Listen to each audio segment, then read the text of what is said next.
Happy St. Patty's Day, Jet fans. There's a lot to celebrate.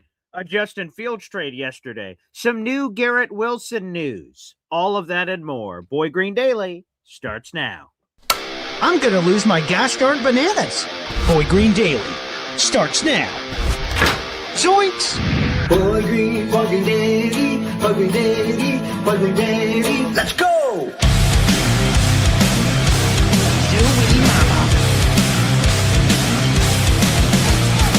Put your seatbelts on. Get ready for the ride. We're the freaking New York Jets, so we're built for this shit.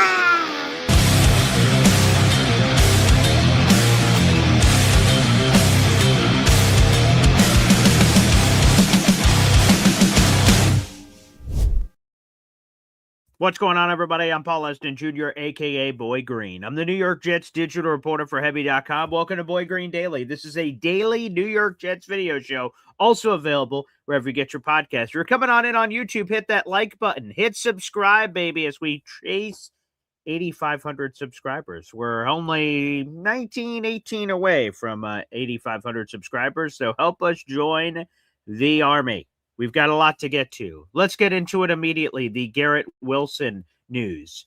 Yesterday, $24.5 million of Garrett Wilson's 2027 salary became guaranteed, according to SpotTrack. What does that mean? Well, Garrett Wilson isn't going anywhere, baby. Not that I thought anyone may think that, but I've heard a couple of Twitter people said, ooh, a Garrett Wilson trade?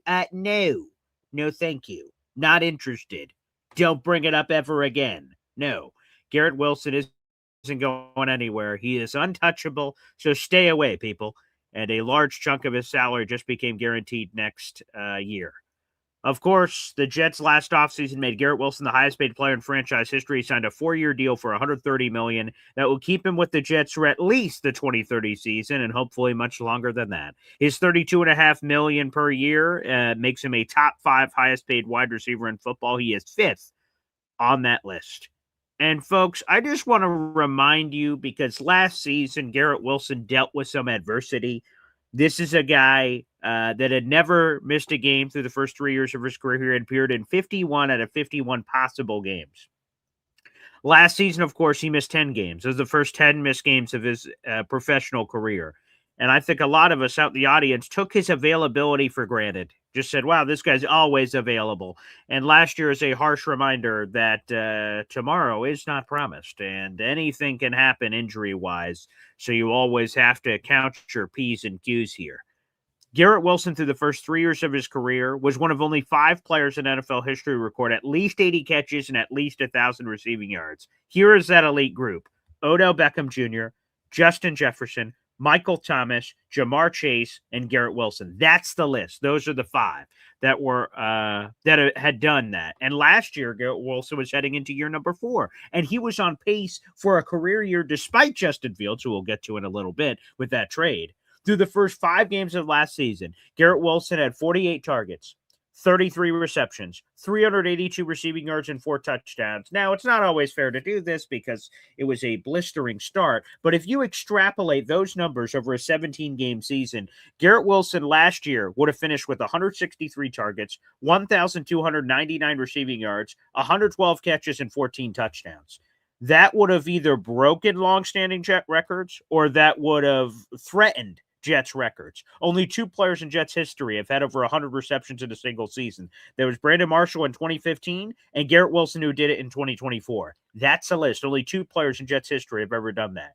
Only 3 players in Jets history have ever had 14 touchdown receptions in a single year. Brandon Marshall, 2015. Art Powell for the New York Titans in our inaugural year in 1960. Don Maynard in 1965.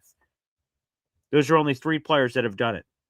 Only 2 players in Jets history have recorded 1,299 receiving yards or more in a single season. Once again, we bring up that magical Brandon Marshall season in 2015, and Don Maynard accomplished that in 1967. So Garrett Wilson was on pace for a spectacular year. And folks, I'm about to show you a statistic. I'm about to show you a statistic on screen here. Okay? And this is a stunning statistic. This is a stunning stat. Maybe Boy Green should just have a stunning stat of the day. Maybe that could be a new thing we can start. I don't know. But anywho, let me show you this crazy ass stat I'm going to throw up on the screen. We could even maybe try to some trivia at first, which I guess we can do. Yeah, let's do this. I'll throw this as trivia out to those in the audience. We have a couple hundred people in the room. Let's do some trivia. Okay. Garrett Wilson entered the league in 2022, folks. 2022 is when Garrett Wilson entered the league. How many quarterbacks has Garrett Wilson caught a pass from? All right, audience, I'll give you a chance to light up the YouTube comments or Facebook comments or Twitter comments. Garrett Wilson came into the league in 2022. Guess the number. How many quarterbacks has Garrett Wilson caught a pass from at the NFL level? Okay, get those comments in. Get those comments in. I'm seeing numbers flying in. Great. Send them along. Okay. How many quarterbacks, again, not just has he played with, has he caught a pass from? How many quarterbacks has Garrett Wilson caught a pass from? Some good answers out there. 12, 11, 8. Too many is the correct answer, R&R. Yes, that is absolutely the correct response.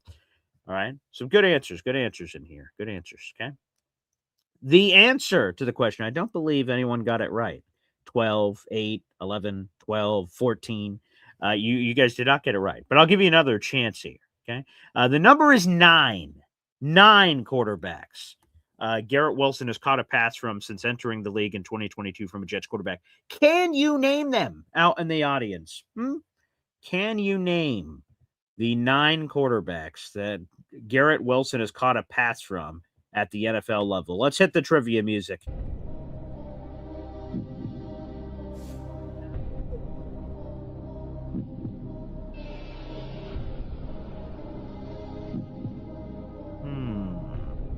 Nine quarterbacks.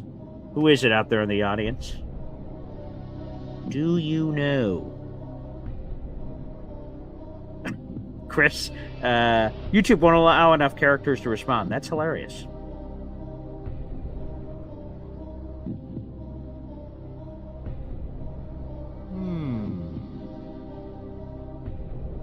Well, I'll cut off the music, and I'll feed it to you. Here it is. I wrote this for a story this morning. I'll throw up the graphic on the screen. Here are the 9 quarterbacks that Garrett Wilson has caught a pass from at the NFL level.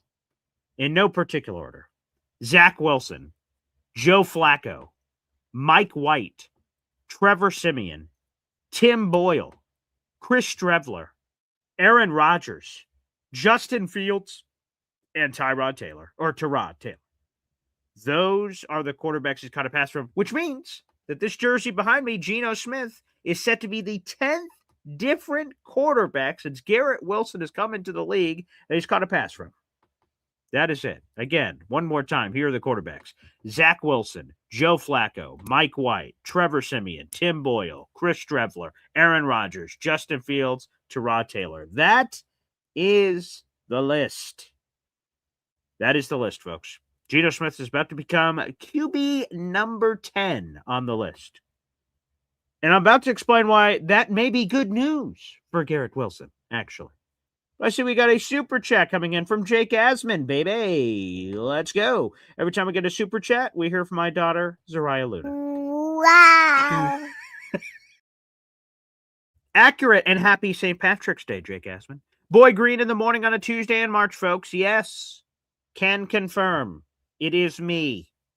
It is me here on a beautiful Tuesday. I'm happy to be alive. It's a beautiful Tuesday. Shout out to Jake Asman, by the way, who now has 7 raffle tickets for our contest. Appreciate that, Jake. Thank you.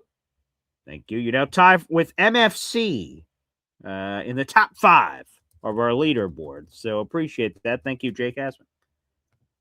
Now, there's been a lot of jokes. Which, by the way, thank you, Jake Asman. There's been a lot of jokes about, oh, Geno Smith is back. Oh, Geno Smith is Garrett Wilson's quarterback. Oh, boy. Which, again, as we just talked about, Geno Smith is set to be the starter, of course, and he will be the 10th quarterback, health pending, and he's been a very healthy quarterback throughout his career, for the most part, or recently. He is set to be the 10th quarterback to throw a pass that Garrett Wilson will catch. But I'm going to explain why that is good news, folks. That is good news.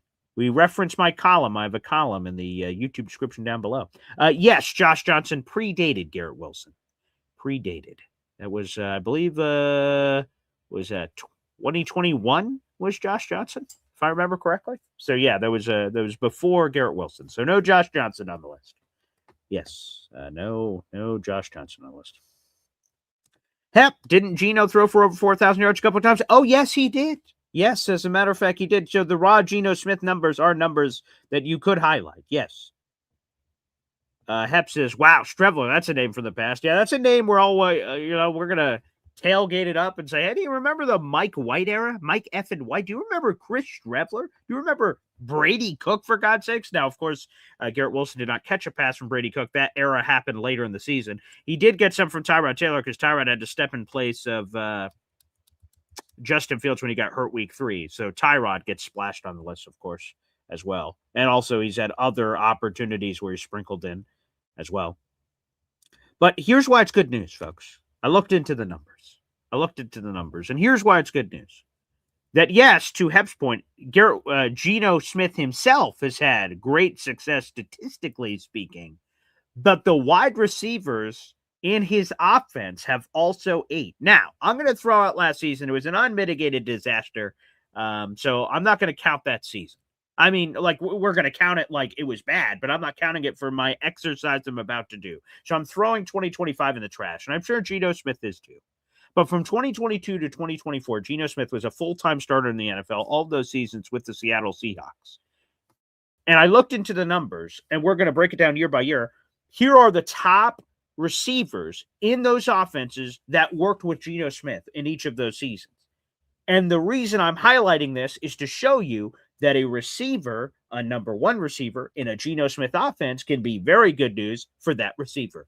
We're going to go chronological. 2022, 2023, 2024. 2022, as a matter of fact, Geno Smith fed so much that 2 people ate. DK Metcalf and Tyler Lockett both ate. DK Metcalf in 2022, 141 targets, 90 catches, 1,048 yards, and 6 touchdowns. Tyler Lockett in that same season, that same offense, 117 targets, 84 catches, 1,033 receiving yards, and 9 touchdowns. 2 receivers in that offense had over 1,000 receiving yards. 2. Okay. DK Metcalf and Tyler Lockett. Let's go to 2023. Back to DK Metcalf. He had 119 targets, 66 catches, 1,100 yards, and 8 touchdowns. He ate in a Geno Smith offense. He ate the year before in a Geno Smith offense. Tyler Lockett ate in a Geno Smith offense. Then, in his final season, Geno Smith's final season in the NFL, worked with Jackson Smith and Jigba. JSN was the top receiver in that offense. 137 targets, 100 catches, 1,100 yards, and 6 touchdowns. So what does this mean? This means Garrett Wilson is in very good hands despite the jokes out there in the audience. Despite the jokes out in the audience about Geno Smith coming home, this is great news for Garrett Wilson. Now, there are 2 things here that has to happen here for Garrett. Number 1, stay healthy. Now, that hasn't been a problem through the first 3 years of Garrett Wilson's career. He appeared in 51 out of 51 possible games. So Garrett Wilson was always available, which again, I think some of us took for granted at the beginning of his career. That's what I loved about Garrett. Always there, always available. So many injured receivers all over the place. So there you go. So stay healthy. Last year, that was a problem, unfortunately. He missed 10 games. It's the first 10 missed games of his NFL career. To me, blip on the radar. I don't think I'm not worried at all about injuries. And Garrett's a hard worker. He's going to be fine. But just to throw it out there in the universe, of course, staying healthy, because Garrett Wilson was on pace for a crazy year prior to his injuries last year, even with Justin Fields at quarterback. Okay. So number 1 is stay healthy. Number 2 is, well, finding a number 2. And that's not on Garrett Wilson. That is on Darren Muji, who let Darren Muji cook. Am I right? We'll get more into that later. Okay. So finding a competent number 2 receiver. Now, we are past the first wave of free agency. There are still some big names that exist out there in the universe. Stephon Diggs is out there. Deebo Samuel's out there. Hollywood Brown is out there. Now, a few have gone off the board. Not that I think these guys are stud star receivers or anything, but Christian Kirk went to the 49ers, 1-year deal. That makes a lot of sense. Darnell Mooney, 1-year deal, goes over to the Giants. That's another wide receiver off the market. So a few are sort of sprinkling off. But there's still a few big names. I don't know if I'm interested in any of them, but they're out there. So the Jets could go in that direction if they choose to. But with the bulk of free agency sort of wrapped up here, Darren Mucci has two chances to try to find this number 2 receiver, this competent guy that can draw attention away from Garrett Wilson, and either number 2 is going to eat or Garrett Wilson's going to have some more ops because number 2 is on the other side. You have the trade market, of course. There's the Brian Thomas Jr. thing we've been talking about for some time, of course. There's other smaller trades. I heard Zach Rosenblatt mention a few possibilities on the Jets Final Drive podcast yesterday with, Quentin Johnston, Dontavian Wicks. I'm not sure if I love these guys, but those are names that are floating out in the universe. So it could be the trade market, whether it's Brian Thomas Jr., this big name, or they could go in a different direction, perhaps. And then, of course, the draft. The Jets are expected to take a defender with the number 2 overall pick, which I'm all for, by the way. Give me some Arvell Reese action on this defense. But at 16th overall, there is a chance that one of those top flight receivers could be there. Seems unlikely that all 3 are there, but 1 or 2 maybe could be there, or maybe 1. There's Mekhi Lemon in no particular order out of USC. You have Jordan Tyson out of Arizona State, and then you have Cardell Tate out of Ohio State. Now, Cardell Tate is the most likely of which to go higher, but, the draft's crazy. Crazy crap happens. I don't know. Maybe the Jets get that at 16. Maybe 33. Omar Cooper Jr., Denzel Boston, perhaps. Perhaps there's another name that enters the ethos for the Jets at wide receiver. So that could be potentially an option. So the Jets still have another way to get this number 2 receiver. So for Garrett Wilson, again, if you're just joining us on the show, 300 people in the room. First off, again, like the video. We appreciate that. Like the video here on the show. And hit subscribe if you haven't already. We'd appreciate that. We have 130 of you watching here on YouTube. Like that friggin' video. It is free to do. Helps get this Jet show in front of other Jet fans out there in the audience. We have a full article in the YouTube description down below on this Garrett Wilson topic, but $24.5 million of his 2027 salary became guaranteed yesterday. Sort of got lost in the sauce. We had the Justin Fields trade, which again, we'll get into. And there were some other maneuvers that sort of put it lost in the sauce. And basically it just means Garrett Wilson ain't going anywhere. Not that I thought he was, to be candid, but I've heard enough of the annoying rumors on social media. Oh, Garrett Wilson, trade Garrett Wilson. Stupid.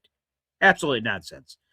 No way should the Jets trade Garrett Wilson. He's untouchable. I don't care what your offer is. Get lost, pal. Get the hell out of here. Garrett Wilson isn't going anywhere. So some Garrett Wilson action, baby. That's what we're looking for. So Mucci's got to find a wide receiver too.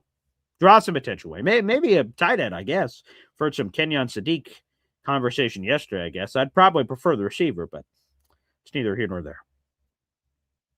So appreciate you guys. Again, we'll also get into the Justin Fields drive. See, Tank for Ty, Boy Green Daily, baby. Yes. As a matter of fact, I haven't told this to anyone yet, but behind the scenes, we're working on a brand new intro. And I try to get a new one done every season. Sort of mix it up. So hopefully you guys like the new intro. I haven't even heard it myself. It's in production behind the scenes. So hopefully good news to come on that in the near future. EZ says, Garrett Wilson is gone if they offer 3 first-round picks. I hang up the phone. I don't want 3 first-round picks. Get lost. Nope. Garrett Wilson. There are some things, the $1 million man would throw his head back and say, everybody's got a price. Ha, ha, ha, ha, ha, ha. For our wrestling fans in the audience. And maybe there is a price, but I don't know what that price is. And I'm telling you, 3 number 1s wouldn't do it. Nope. I'm not getting rid of Garrett Wilson.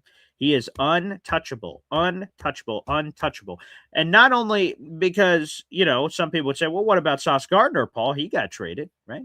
Well, he doesn't impact the quarterback, and I'm talking about my quarterback, right? This is a quarterback-driven league. You either have one or you don't. And when you have one, you want them to have pieces to help them. A good offensive line, wide receivers to throw to. Garrett Wilson is an attractive piece whenever we do find that quarterback. Now, in the immediate, I think Geno Smith is going to help Garrett Wilson eat. Geno Smith, if Justin Fields was delivering a career season for Garrett Wilson, you're telling me Geno Smith can't? Geno Smith has had multiple 4,000-yard passing seasons. Justin Fields, with all due respect, is a scrub from a passing perspective, man. So, yeah, Geno is going to help him eat. But whenever we find, Geno, spoiler alert, isn't the long-term quarterback at 35. Yeah, I don't think so. Yes, Dave Briga, I can pop the cherry that, in fact, Gator is making my intro. Most of my intros have been made by Gator. In the early days, I have a good buddy of mine that I have a business with, Sports War Radio. It's a podcast company. He has made a couple of my intros back there. I think, let me see, which one of these? I believe this one. Yes, I'm fairly certain. Yeah, so this was an old intro. I have a bunch of old intros. I like to keep them. I don't know. I sort of enjoy them. Here's an old intro of mine. This was made pre-Gator.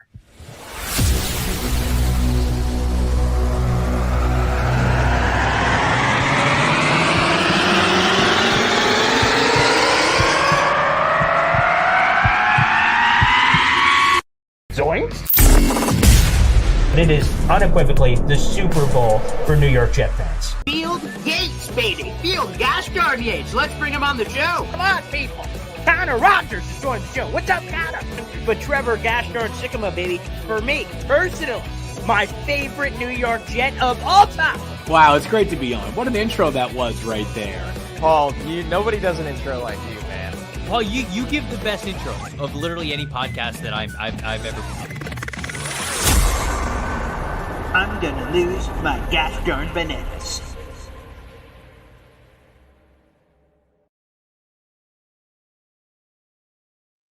A good walk down memory lane right there. There you go. That's an old intro. Way old, many years ago. So I do have a few. So long story short, that's an old one before Gator, and now Gator's made the last couple of them for me, and I really enjoy Gator's work, and he's a big fan of the show. So it's a natural connection that makes sense. So yes, Gator is working on that brand new intro behind the scenes. Vern says, I take 3 firsts for Jerry Rice. Come on, man. No, there's some players that are off limits. What are you saying? Like the Jets get a quarterback? You're like, 3 number ones. Joe Burrow, 3 number ones. No, of course not. There are a few players, and it's normally at the primo positions: pass rusher, quarterback, left tackle, perhaps, or offensive line in general. Depends on where you're talking about in the offensive line, I suppose. But also it's case by case dependent. Some situations are different. But no, I'm not moving on from Garrett Wilson. Yeah, see, James saying, hey, that nostalgia just hit. I know there's a lot of OG Boy Green. I know we're about to hit 8,500 subscribers, and that's a beautiful thing. But there have been a bunch of you that have been here from the very beginning. That intro I just played, I'm pretty sure I had definitely less than 1,000 subscribers. So for the people that remember that one are absolute OGs. So I appreciate all the support.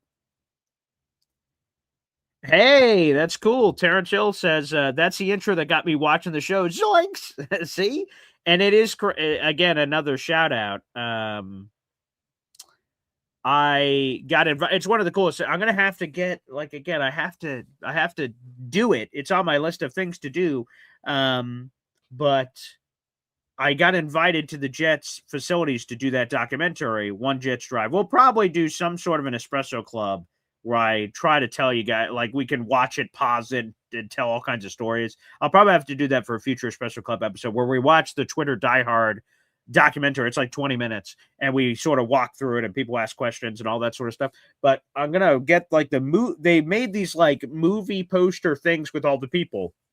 There was Krista Levitas, NYJ Matt, NYJ Mike, Due Diligence, Mike Nash. I'm trying to think if I remember everybody. I'm going to miss someone, so I apologize. But there's a bunch of people, anywho. And they made, these movie-ish posters of, Jets, like I was an action star, even though I'm not. And that was cool. So I got to turn that into a little poster over here to put over here.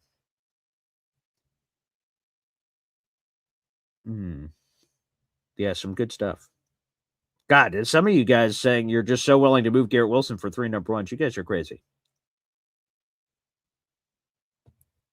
Easy loves the good intros. Yes. A lot of the guests do too. I just have a lot of energy, and I like to share it out there in the universe. All right, let's do this, folks. We have 400 people in the room. I'll open up the phone lines. We'll talk about the Justin Fields trade. I want to get into that. We haven't talked about it on Boy Green Daily yet. It happened after the show yesterday. As a matter of fact, I was live again at 11 o'clock, and literally seconds into the show breaking, live. You guys got my live reaction to the Justin Fields trade.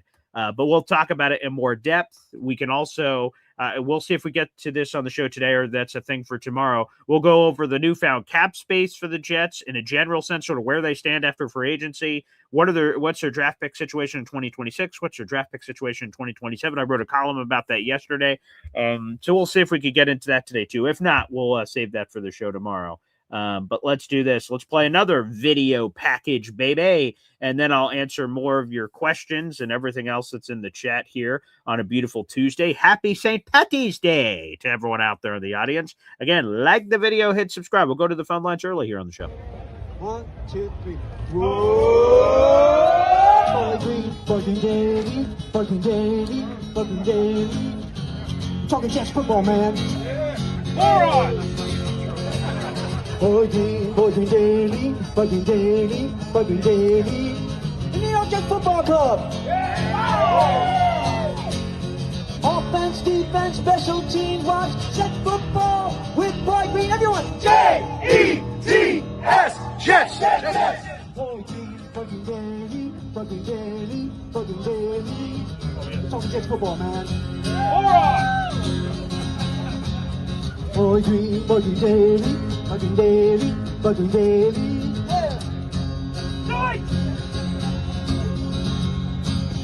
Offense, defense, special teams, watch Jets football with Boy Green. J-E-T-S, Jets. Let's go! What is going on, everybody? Welcome back to Boy Green Daily, a daily New York Jets video show, also available wherever you get your podcast. Special shout out to the people watching live on the Facebook. I see a few of you out there. YouTube, youtube.com/@BoyGreen25. Twitter, got a lot of Twitter peeps in the building. Holla at your boy. And for people that rewatch on YouTube and the audio-only listeners, which, again, are the roots of the show. Without the audio-only listeners of this show does not exist. There was no reception or anything to that show. Who knows where I'd be right now. So appreciate you wherever you're watching the show. The pinned comment on youtube.com/BoyGreen25 are the phone lines if you'd like to call into the program. Now is the time to do so. With that being said, let's go over to the phone lines and kick it off with Hep. Hey guys, happy St. Patty's Day. Yes, St. Patrick's Day. That it is. Yes. Yeah, we have a tradition. We do the corned beef and cabbage with little potatoes and some carrots. Nice. And then I watched the movie The Quiet Man with my wife. I don't know if you know about that one. That's a John Wayne movie and Maureen O'Hara. It's a classic Irish movie. I thought I saw it, but now that you're describing it, I feel like not. I'm going to have to add that to my list. What's that one called again? It's called The Quiet Man. Okay, The Quiet Man. I'm putting that in my notes. Hep, I will give a full review here in the near future. Okay, The Quiet Man. All right, good. That's a good one. So back to I watched Stephen Smith's breakdown. I'm not this Stephen Smith. I mean Steve Smith, the small wide out. Yeah. I watched his breakdown on the wide receivers, and I think I have a new guy. I like this guy, Denzel Boston. Oh, yeah. He just 4 drops in 4 years. He's really big, but he plays like a smaller guy. He's really smooth. He's just I think he's a really good friend for a young quarterback to have, and he's a complementary to he's a different kind of receiver than GW. So I don't know. I feel good. The other guy was Fields, the Golden Dober. Oh, yeah, Malachi Fields, yeah. What is he looking at? Maybe in the 3rd or 4th, or maybe earlier than that? What do you think? Yeah, so first off, on Denzel Boston, 6'4", the compliment to Garrett is just obvious on paper. It makes a ton of sense, and he's sort of in that late 1, early to mid 2 range, so maybe he's sitting on the board at 33. Maybe the Jets, do some sort of ritual water dance. He's there at 44, but I probably wouldn't try to wait too long if you wanted Boston. And Malachi Fields, it's funny, when he entered this process, like the Senior Bowl and stuff, I'm like, like a 3rd round pick, maybe, he's a talented cat. But then the Senior Bowl, he performed very well. And all of a sudden people went first round pick. And I was like, Oh, whoa. no, not first round. I know. And I said, like, whoa, I'm a Notre Dame guy, but that seems a little crazy. And then at the combine, he ran like a 4.6, and he sort of struggled through some of the combine action. And so all of a sudden people went, whoa, third round. And I'm like, what in the name of roller coaster hell? He's like third, second, first, third, second, first. Like, Jesus. So it's got to be crazy to be a prospect nowadays. And you just tune into ESPN one day. Wow, he's a 7th round pick. Oh, Jesus. He's a first round pick. Okay. And you're just all over the place. I don't know what the hell's going on with these kids. But, so he could be had. The Jets, unfortunately, don't have a 3rd round pick. So they'd have to hope he's there at the top of the 4th round, which is possible, because of how he went in the combine. But I love the kid. So, that'd be fun. Someone asked that yesterday. Could the Jets double dip at wide receiver in the draft? Could they take someone Denzel Boston, say 33 maybe, and then you get a Malachi Fields in the 4th round or something? You just load up the receiver room. I wouldn't hate that. That'd make a lot of sense.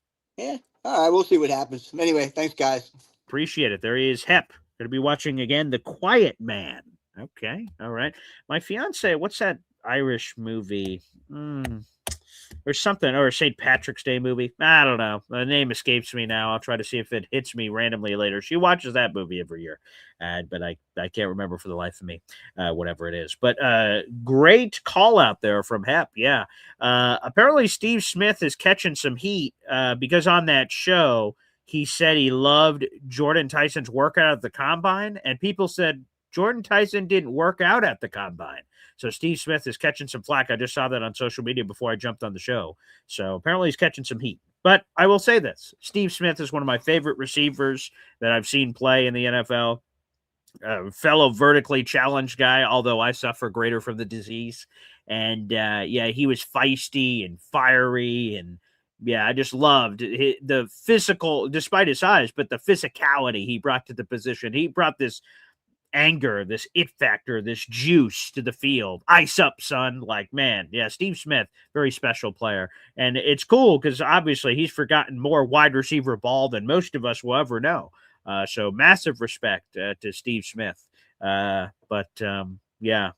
talented guy for sure. Maybe a future Hall of Famer one day. We'll see. All right, let's go back to the phone lines. EZ joins here on the show. EZ ACD. Hey. Nice. What's up? Great taste. Nice. Oh, yeah. I have good taste in music. That's the one thing I can say. And women. Okay. Physically, not so much mentally, but. Okay. Well, that's all right. Hey, that's half the battle. Oh, my God. So, 3 first-round picks. You wouldn't trade them? No, I wouldn't. What's your price? I don't have a price. So, someone comes up to you. Yeah. Offers you 4 first-rounders and 3rd, and you don't trade them. If someone came up to me and offered 4 first-rounders and a 3rd rounder for my wife, I wouldn't give her up. No. That's not what you said last year about another player. Well, maybe some things have evolved. Maybe some things have changed. Maybe Boy Green is maturing over the years. Huh? Who knows? Clearly not. Clearly not mature. No, just imagine, man, if someone said, I'll give you 3 first-rounders for Garrett Wilson. And when do you get these first-rounders? Well, you get one of them this year. So now you have 3. You have one of them next year. So now you have 4. And then you get one a year after that. So then you have 2. Right. You're telling me you wouldn't do that with the condition this team is in? Yeah, I wouldn't do that. No. What are you smoking? I know you don't drink, so you got to be on something. Yeah, I just can't do it. Some players you just need to keep on the team. You can't just trade everybody. Just no. Now, I'm not saying I want to trade him. Right. I'm not saying I would accept 2 first-rounders for him. No. Sure. But 3 would make the hairs on my ass stand up, okay? Wow. That's yes. Vivid. 3, and then if they offered me even more, okay. Then come on, you would have to at least seriously sit down and think about an offer like that. But here's the good news. The good news is no one is ever okay. So the good news is that let's say 3 first-round picks would get it done for a lot of people in the audience. The good news is no one's ever offering 3 first-round picks for a wide receiver. So and that's why this is just a scenario. And I'm saying if this was actually bona fide real. Yeah. Like let's see, how about this? A team that has 2 first-round picks this year and 2 first-round picks next year. And they offer you 3, which means you're getting 2 first-rounders this year and another first-rounder next year. Now you have 4 first-rounders this year and 4 first-rounders next year. You don't take that? What I would probably counter is if this team was so aggressive and they had all that, I'd say give me both of your first next year, and I'll take your best first this year. And then, sure, we have a deal. Oh, I see, because you want an opportunity to grab one of those QBs next year. 100%. And then whatever their best first this year is, I don't know who this made-up magical team would be, but give me your best first this year. And let's say it's 8. Let's say it's 22. Let's say it's 22. Is the best first-rounder this year? Well, all right, 14. 14. Done. Let's say 14. Done. You would do it. Then you would do it. Sure. Yeah. So you have your price. I guess so. Well, that's what I'm saying. Now people in the audience now think you're a normal human being again. Okay, there you go. I don't know if that's good or bad, but I'll take it. Sure. No, seriously, you have to be able to that's the thing. You see, Muji did not want to trade Sauce. They just kept offering him more and more and more to where if he didn't take the trade, he was an idiot. Right. And Muji's not an idiot. He just knew that if he did get his price or they exceeded his price, he was going to make that move because his moniker was, and even Joe Douglas was like, nobody is safe. There's a price for everything. Well, I'll tell you this. Yesterday on the Jets Final Drive show, it's an SNY show, they were talking about the best and worst trades of the Darren Muji era. And Connor Hughes said the one that he questions the most to this day is the Sauce Gardner trade. And I aggressively pushed back on that. Was I surprised when the alert came on my phone and Sauce Gardner was traded? Of course. My job was I was in shock. I was in shock. I was stunned. But once I heard that they got 2 number 1s and a wide receiver of interest, we'll see whatever he turns into. Like, the Jets don't have a quarterback. Those 2 number 1s gives you a chance to find that quarterback. Now, as we'll see this year, who knows if they're going to take a quarterback at 16? That's up to interpretation. But that first next year is either can be traded. Maybe that turns into the quarterback itself. I don't know what's going to happen. That's where I totally disagree with Connor Hughes. The Sauce trade, you traded a corner that does not create takeaways and was getting paid a lot of money, and you flip that for 2 tickets that could be your next quarterback. If we had a quarterback, I'd feel differently. I wouldn't want to trade Sauce if I had a quarterback. But we don't have a quarterback, so I'm all for it. So, yeah, that's where I push back on Connor. So what would you think if the Jets took Love, number 2, and then that offensive lineman that I like, Vega. What's his name? Vega Ioane. Yeah. That'd be fun. I love Jeremiah Love. He's spectacular. And then we could turn around and trade Brees. Sure. And then probably maybe get a 4th for Brees. Probably. At least I would think. Because he's he's on the tag now. Right. So if we trade him, he's already signed for that year, so no one would worry about a holdout. Yeah. And then it would be like, all right, we'll trade Brees with the tag. You guys work out whatever deal you want to work out with him. Right. And then at 3 and 4, we take the guys that I liked also. I'd be for that. I love Love. But at 33 and 44 at this point, then I would take linebacker or edge rusher at 33, and then whatever good quarterback was available at 44, I would probably grab. Ideally, I'd want him in the 3rd round, but we don't have a 3rd rounder, so I mean, there's nothing you can do about it. Right. Unless we try to trade. Unless we can trade back number 2, like let's say they don't want Reese or any of those guys at number 2. Sure. So they trade back maybe to 5. Mm-hmm. Now we have the number 5 pick and the number 16 pick. So we trade back to 5, and then we take the 16 pick and we try to trade up a little bit to maybe 11 or something like that. All right. That would be a scenario where we could get guys too and get some capital, I think. But it's all, we don't know what's going to happen in the war room because they're in there and we're not. Which is exciting. I'm glad that I don't know. I don't want to know. Well, we've got 5 weeks to try to guess and pontificate on what they are going to do. I'm excited for that. The thing I love about how the GMs work, especially with Joe Douglas. Joe Douglas always did shit that nobody even thought of.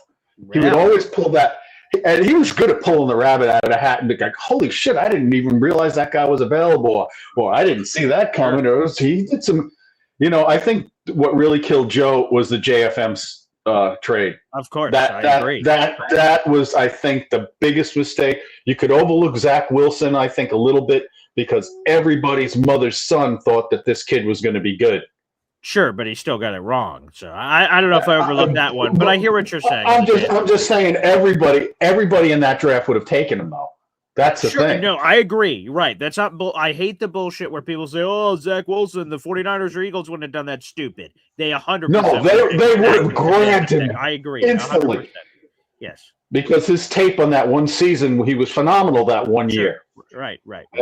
And what he did in the combine, running one way and throwing the other, and just like you saw all the freaking GMs and coaches would just had grins from ear to ear looking at the kid throw.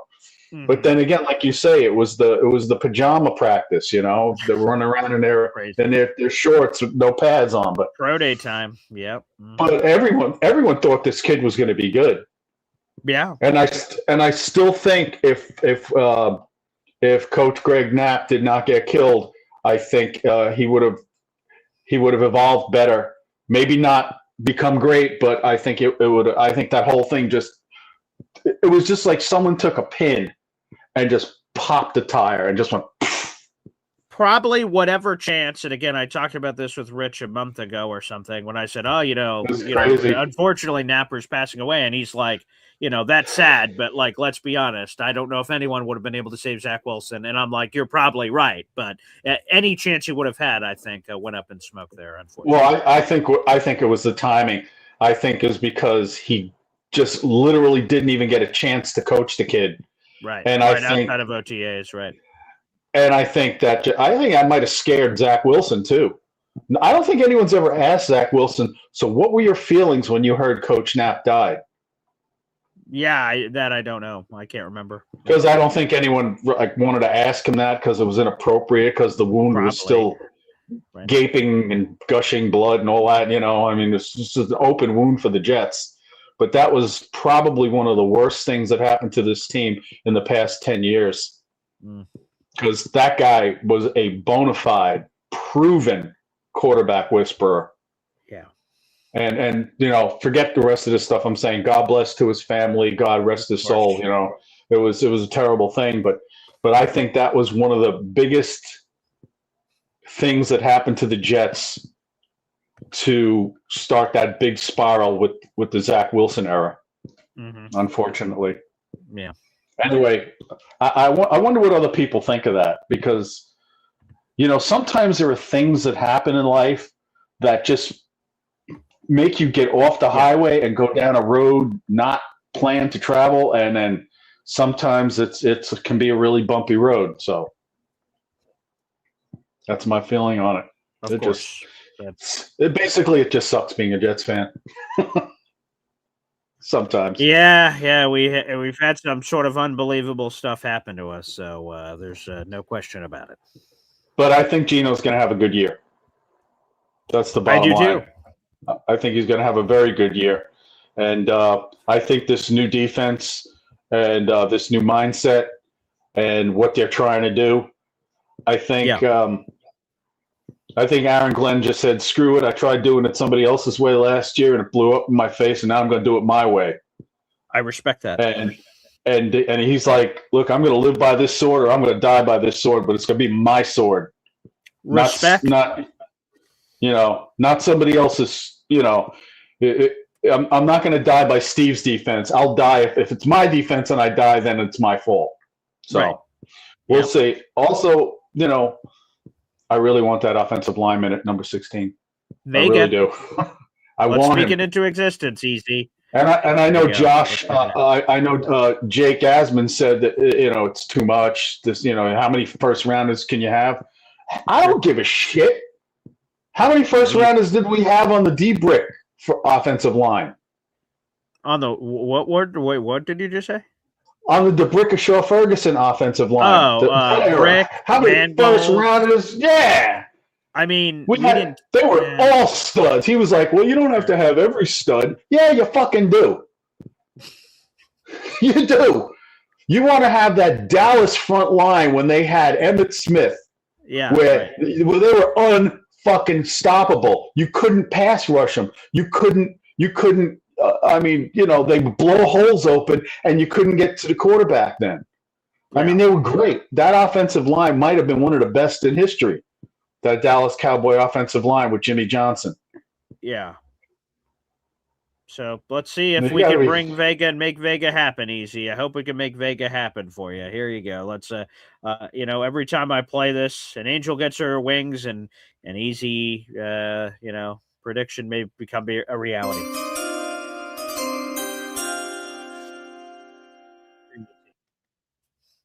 That's for you. All right, let's go back to the phone lines here on the program. Up next is One Punch Dave Briga. Oh, hey, good morning, Paul. Hey, good morning, sir. How we doing? Oh, pretty good. No work today, but nice. Day to work on taxes. I still got to do that. Yeah, it's worse than work. So yeah, it's the worst. Yeah. I didn't get to see your show yesterday morning, but I was reviewing it last night. Yeah, and I give a lot of props for that pick of Jacob Rodriguez. You like that, huh? Oh, I like that. Okay, why do we need another safety, right? Yeah, for what? Definitely. Yeah, I mean, I like that Drew. He's a nice pick, but it's true. Yeah. If they could dump Sherwood and bring in Rodriguez, that'd be the best way to go. That's right. That guy could cover. Yeah. I know he has people have. I guess he was talking about his problems with tackling, but in today's game, you need the linebackers to cover. Yeah. Yes, we want tacklers. Yes, no doubt about it. But I think that guy fit the bill. I just want to see that Sherwood out of here. I just want to see. I know there's there's that proposition, maybe him for Levis, and I've seen that floating around. Yeah. If that would work, I would get him out of here. I know that probably the big issue is the cap hit because why this regime signed him last year. I don't get it. He totally didn't fit. He totally didn't fit. Yeah, I mean, a lot of people were if the Jets did not pay Jamian, from what I heard I spoke to an ESPN insider on the show a week before free agency. He said if the Jets don't pay him, there are 10 teams lined up that want to pay him. So a lot of people wanted him. Now, I imagine not a lot of people don't want him now based on what they just saw because of the money, but a lot of people were interested in old Jamian Sherwood. The people think that they can reform him with this new, with the 4-3 or whatever system they're put in effect. You know what? It's just like anything else. And you played football. Anybody that played physical sports, right? Tackling and physicality is an attitude. It's something you just can't bring upon. You can't tell a person to be that way. I've seen it up front. You could try to train players. Tell them to do this, tell them to do that, instruct them, see the film. If you're not physically willing to do it, it's never going to happen. It's never going to happen. It's never going to happen. Yeah, I think it is. You either have it or you don't in terms of the physicality. You see a soft guy in the field, no matter what the coach yells at him, he either has it or he doesn't. Am I correct or incorrect? You tell me. I believe you're correct. Yeah, I don't think there's certain things that coaching can have an impact and change this to this, but I think there are some things that are black and white. You either are or you are not, and no coaching, I think, is going to change that. Some players they just are what they are. And so physicality is a tone. It is an attitude. It is a identity. And we need more players like that on defense. I think we've added a bunch in free agency that are like that. I hope they had more of them during the draft. Well, they had to do something. I mean, last year the defense it was just like invisible. They weren't even there. It was just like that. That's the kind of when you see them play, just like it was totally everything was out of sync. Everything there was no attitude of stopping anybody. So I don't know, Paul. Another question I have is I know we discussed that idea of going to the draft. I don't want to take up time Yeah, on your show. If you could send me your email address, we could talk about it. sure. Yeah. Let me see. Actually, hey, Dave, do you know the private chat on here? No, I don't deal with any of Okay. that Discord or any Okay. of that stuff. Okay. I really don't. I Yeah. don't. I don't have the time for that stuff. This is Yeah. basically my. I really don't. I don't get into that stuff. You're There's too many. There's too much that goes on. 100%. No. So here's what I'm going to do, Dave. So after you get off this, we're talking right now, and you're just still watching the show, I'm going to put up my email on the screen. So just find a notebook somewhere and write it down, or however you want to Okay. do it. I'll leave it on the screen for a little bit so you can just see it. And you can write it down. I'll leave it here on the screen so you can see it. Okay. Right. Right. So I just Okay. give you a lot of props for that yesterday. Nice point of jumping in for the Jacob Rodriguez, and Of let's hope course. we just draft. Let's just hope we draft the right players. So I won't hold anybody up. God bless. Have a good day. There he is, Dave Briga. So here's my email, Dave. So whenever you get a chance, you can feel free to write that down. Again, that is PAUL, the letter, ESDENJR, gmail.com. And feel free to reach out. If anyone has a story tip or something of that nature, you want to reach out for some reason, feel free to do that. I got a lot of emails, so sometimes I try to respond as quickly as possible to whatever is out there. So I'll leave this on the screen for a little bit for One Punch Dave Briga, who joins us. But yes, we will be going to the draft. I'll be going with the special someone for sure.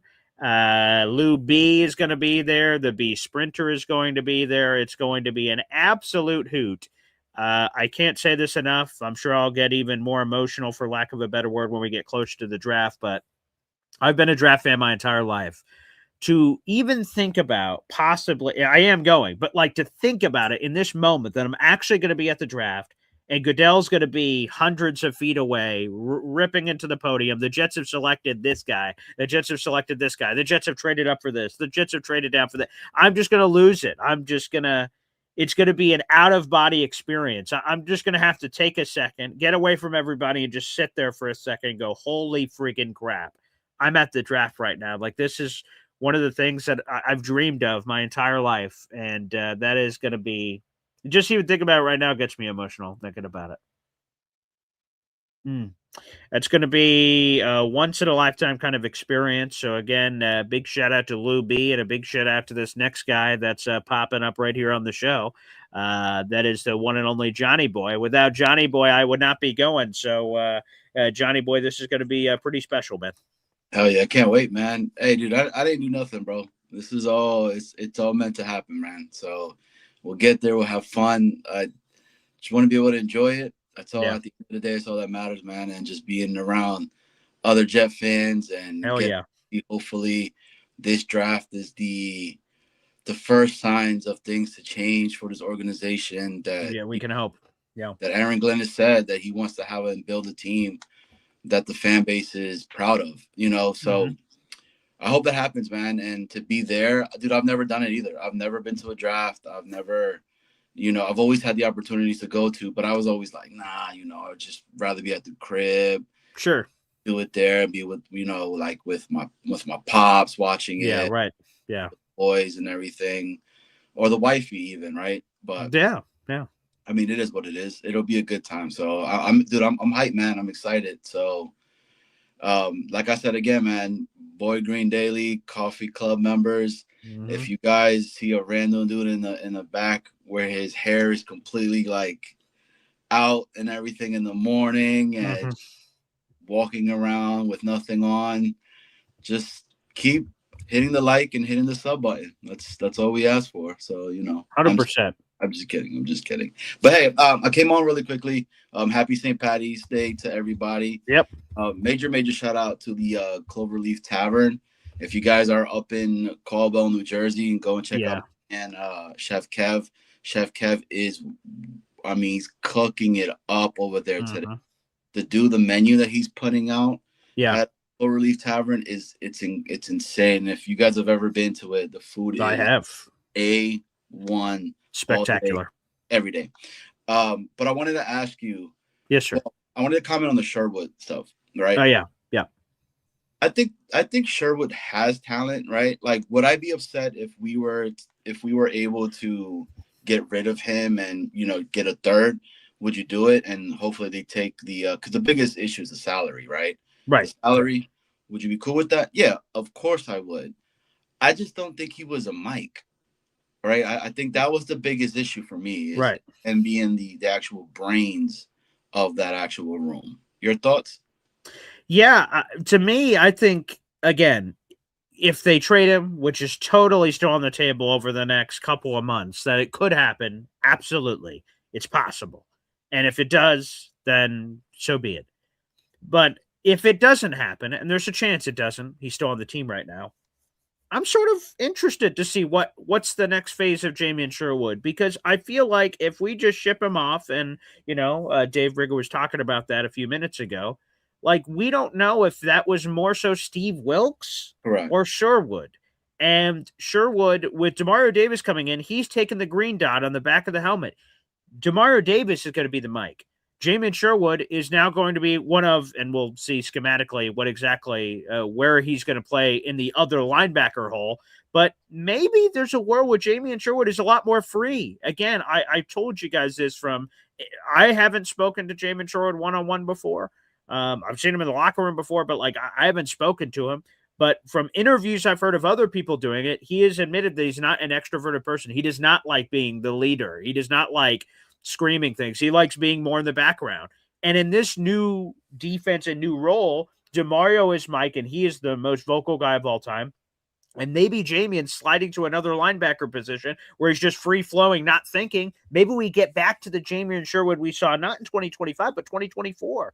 And Jamien Sherwood thrived when he was around C.J. Mosley, whether C.J. Mosley on the field or C.J. Mosley off the field helping him. So I think actually there is a world. I'm not saying the Jets don't need a linebacker. I would take Jacob Rodriguez in that mock draft situation yesterday. I peer pressure Drew into, and I'm glad that he took my advice because everyone's loving that pick on social media. Great. Because I think they should add another linebacker to the room. Competition's good. And who knows what Jamien Sherwood's future is beyond this. Demario Davis obviously is at the end of his career. But I'm sort of intrigued if it happens that Sherwood sticks around. He's not the Mike. He kicks to another linebacker position. And maybe we tap back into the special stuff of why we signed Jamien Sherwood in the first place. Why, according to ESPN NFL insider Jeremy Fowler on Boy Green Daily last year, that teams were lining up to sign Sherwood. Mm-hmm.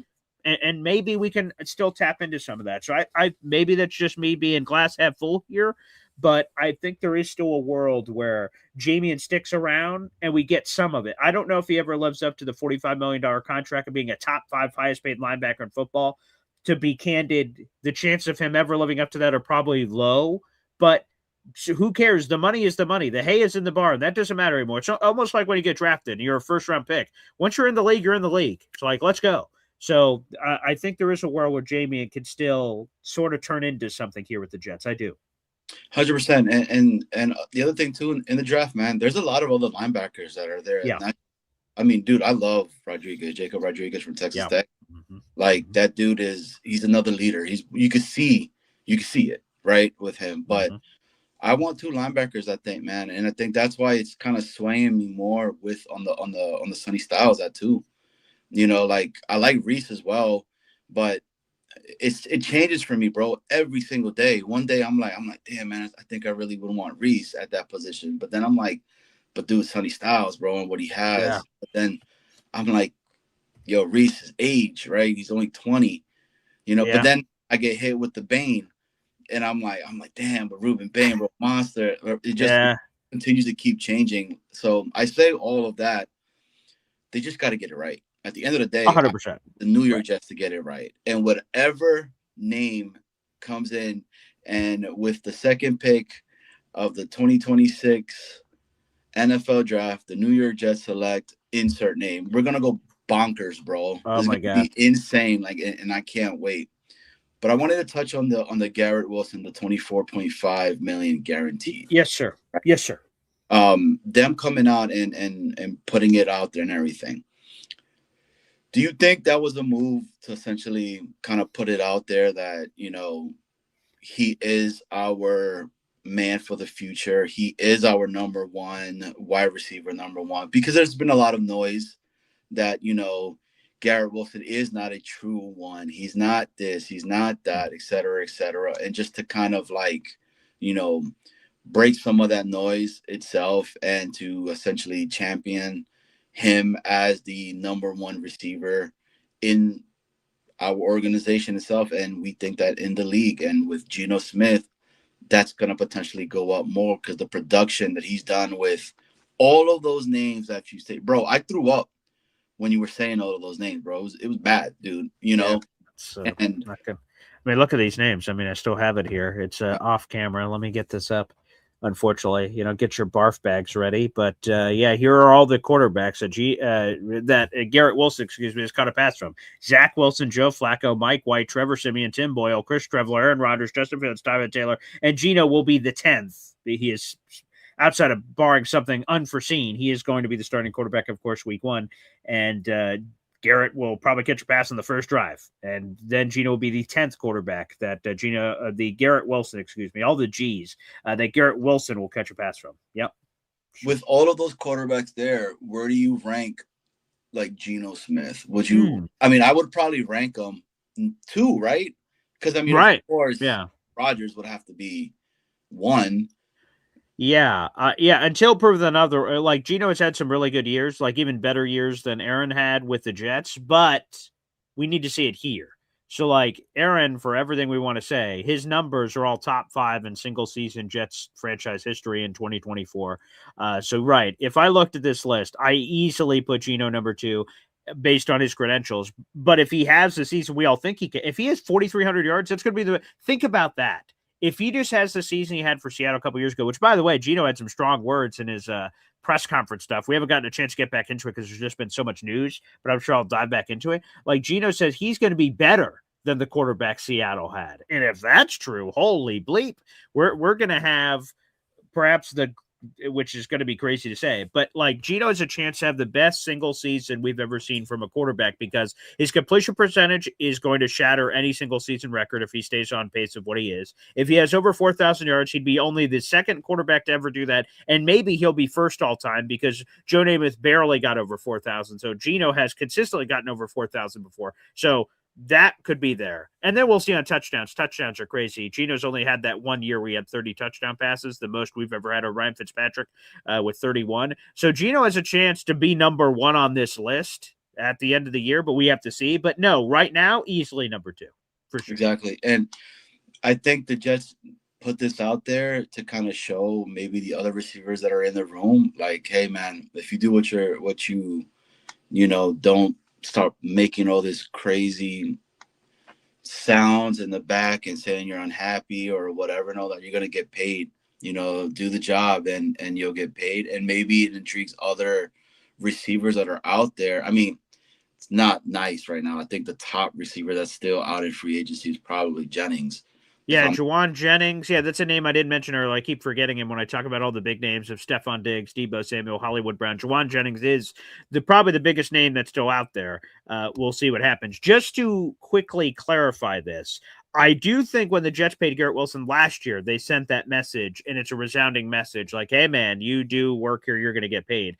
This money that Garrett Wilson received yesterday was scheduled to happen. So it's not like the Jets just went out of their way to say, hey, here's $24.5 million, Garrett. They didn't do anything themselves. It was pre-written into the contract that yesterday was going to be guaranteed money. So it's not something they went out of their way to do. But I do think overall, though, it does scream very loudly to the rest of the universe about Garrett Wilson's status on the team. And again, hopefully we get a healthy Garrett Wilson. Most of his years in the league have been healthy. So I really hope we get that for Garrett Wilson in 2026, because I think he can have the best year he's ever had, quite frankly, this year. Exactly. So, well, happy St. Patty's Day, brother. Keep doing your thing, man. I got to go. Got to get in this meeting and then take the kid to school and all that. All right. Everybody enjoy your day, man. If you see somebody not rocking green, make sure you pinch them. My wife's Irish, bro. So congratulations. Got all the kids all in green and the whole nice. Jet Green, baby, let's go. Jets, Jets. There he is, Johnny Boy, joining us here on the program, and there you go.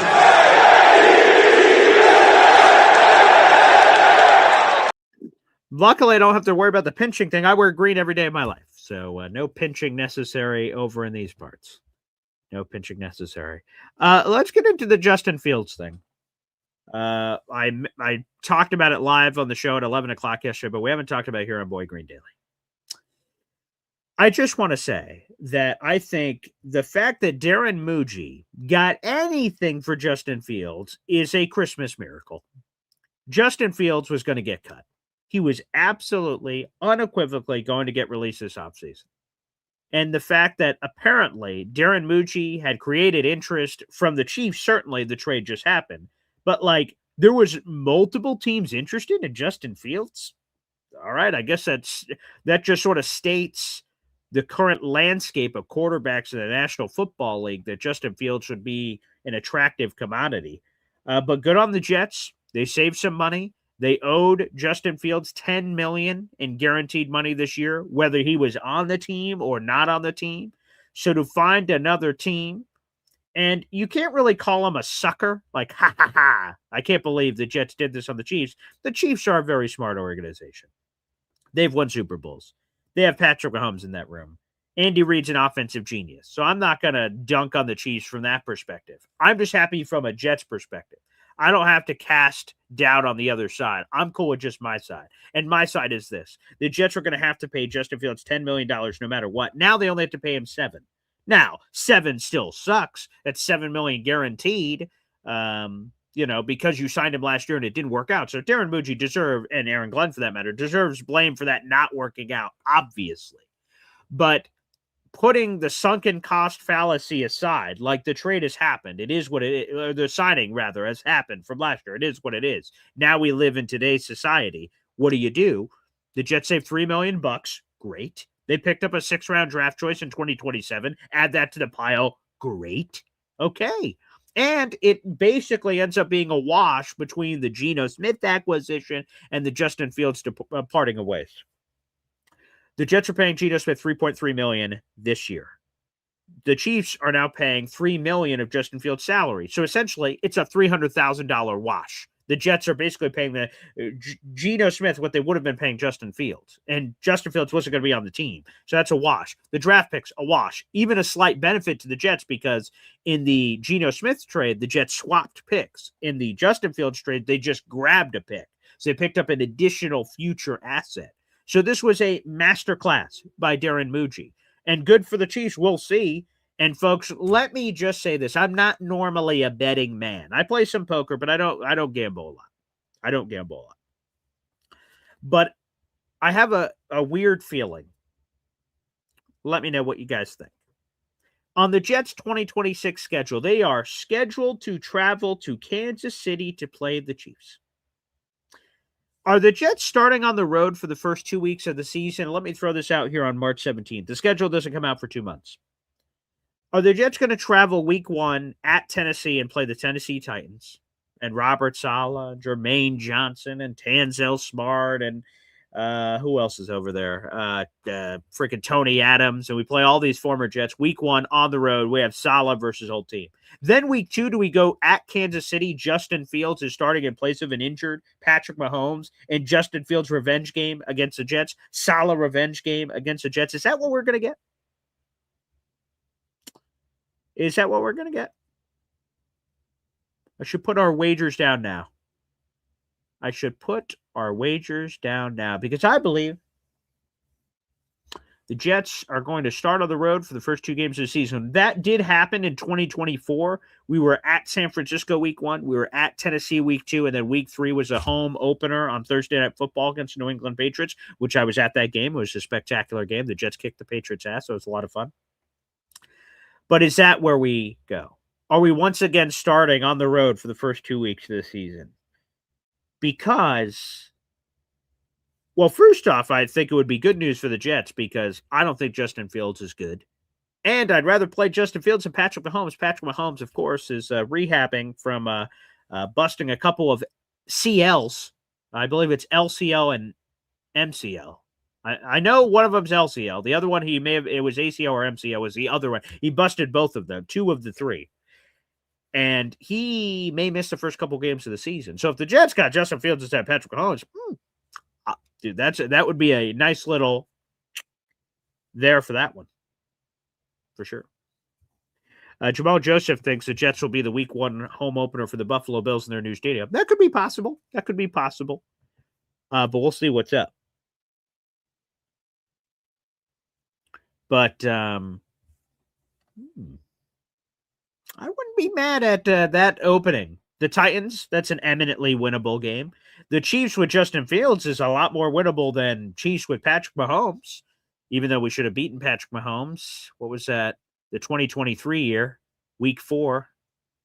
It was Monday Night Football. Could have been Sunday Night Football. One of the two. Actually, the more I think about it was Monday Night Football. And that one. So maybe we see it. So I'm just telling you, on March 17th, remember Boy Green said this. Let me just put this out there in the universe. Let me sprinkle that out. Jets start off with 2 road games to start off the 2026 schedule. Schedule doesn't come out to the middle of May. We know the opponents. We just don't know the order. At Tennessee Titans Week 1, because I think that they'll give the Chiefs a sexier opponent probably than the Jets. But maybe I'll be surprised. Maybe they do that Week 1 Jets-Chiefs. But I would say they probably pick a sexier opponent for the Chiefs. And then Week 1 instead is Jets-Titans revenge game. Week 2 Jets-Chiefs revenge game. I don't know. The NFL schedule makers are a funny bunch. But I do love one of my favorite shows, by the way. One of my favorite shows to do is I reach out to the league office and they give me someone from the NFL schedule making room. And then we have that person on the show to react to the schedule. So that would be fascinating. M123XYZ says, imagine if we lost to Fields. That'd be tough. That'd be tough. Thank you. All right, we have 500 people in the room. Like the video, hit subscribe. And folks, as we go back to the phone lines, there has been a return. The king has returned to the throne. This was just talked about earlier in the show. This place is going to be popping today. And this man took himself off IR and he plugged himself back into the lineup. Chef Kevin Gilbert is back, baby.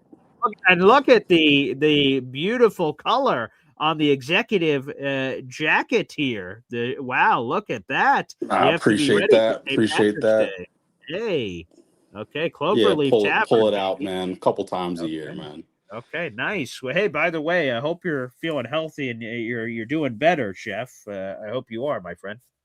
I appreciate it. Yeah, it's my first day back, man. What a first day to be back. Oh, that is a hell of a first day to be back. Oh boy. Wow. You're a trooper. You know, just blessed, man. Like, you know, what I went through, it was a pretty rough road. I'm still traveling it, but it's not as crazy as it was before with that emergency surgery. You know, just appreciative of what I have.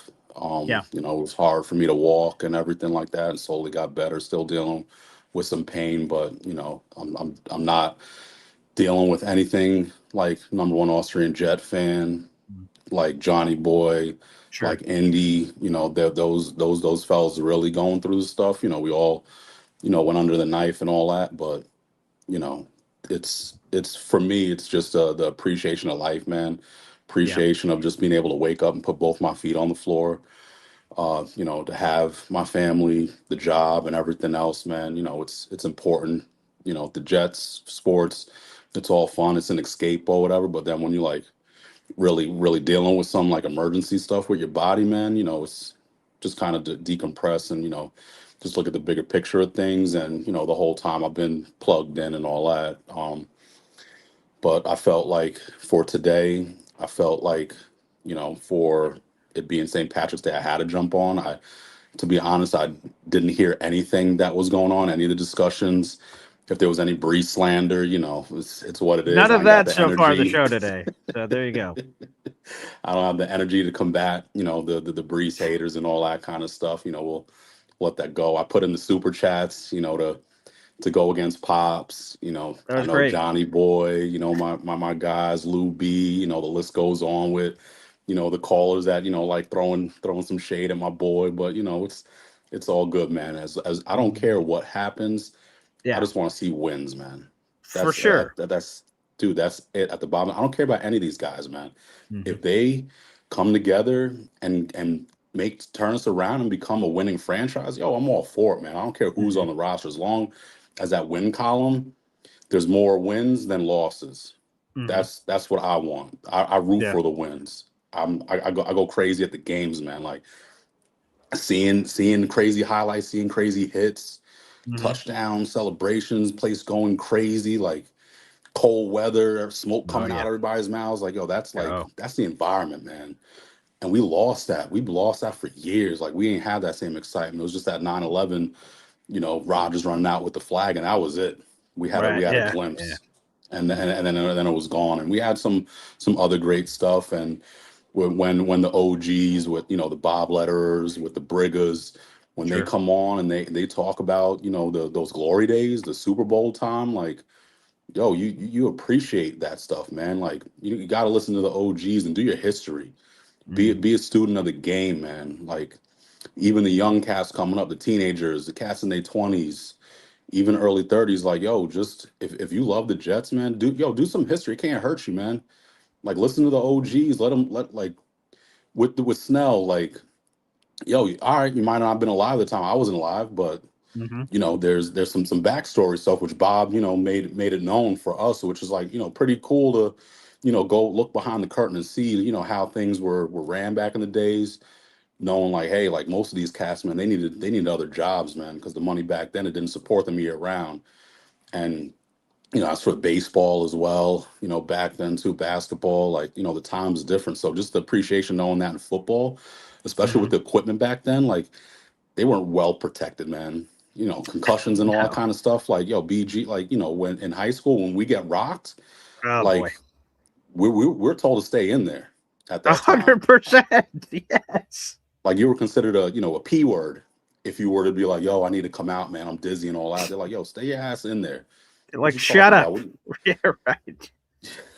Different world, man.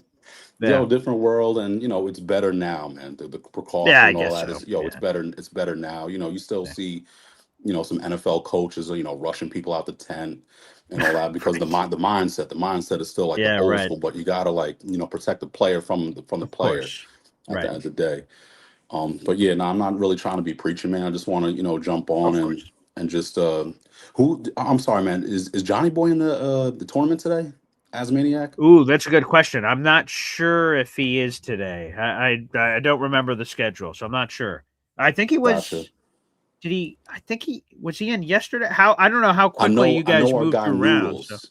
I know our guy Noodles was in Noodles was I voted for him. He took the L, but he's any coffee club member. You gotta vote for the coffee club members, man. 100%.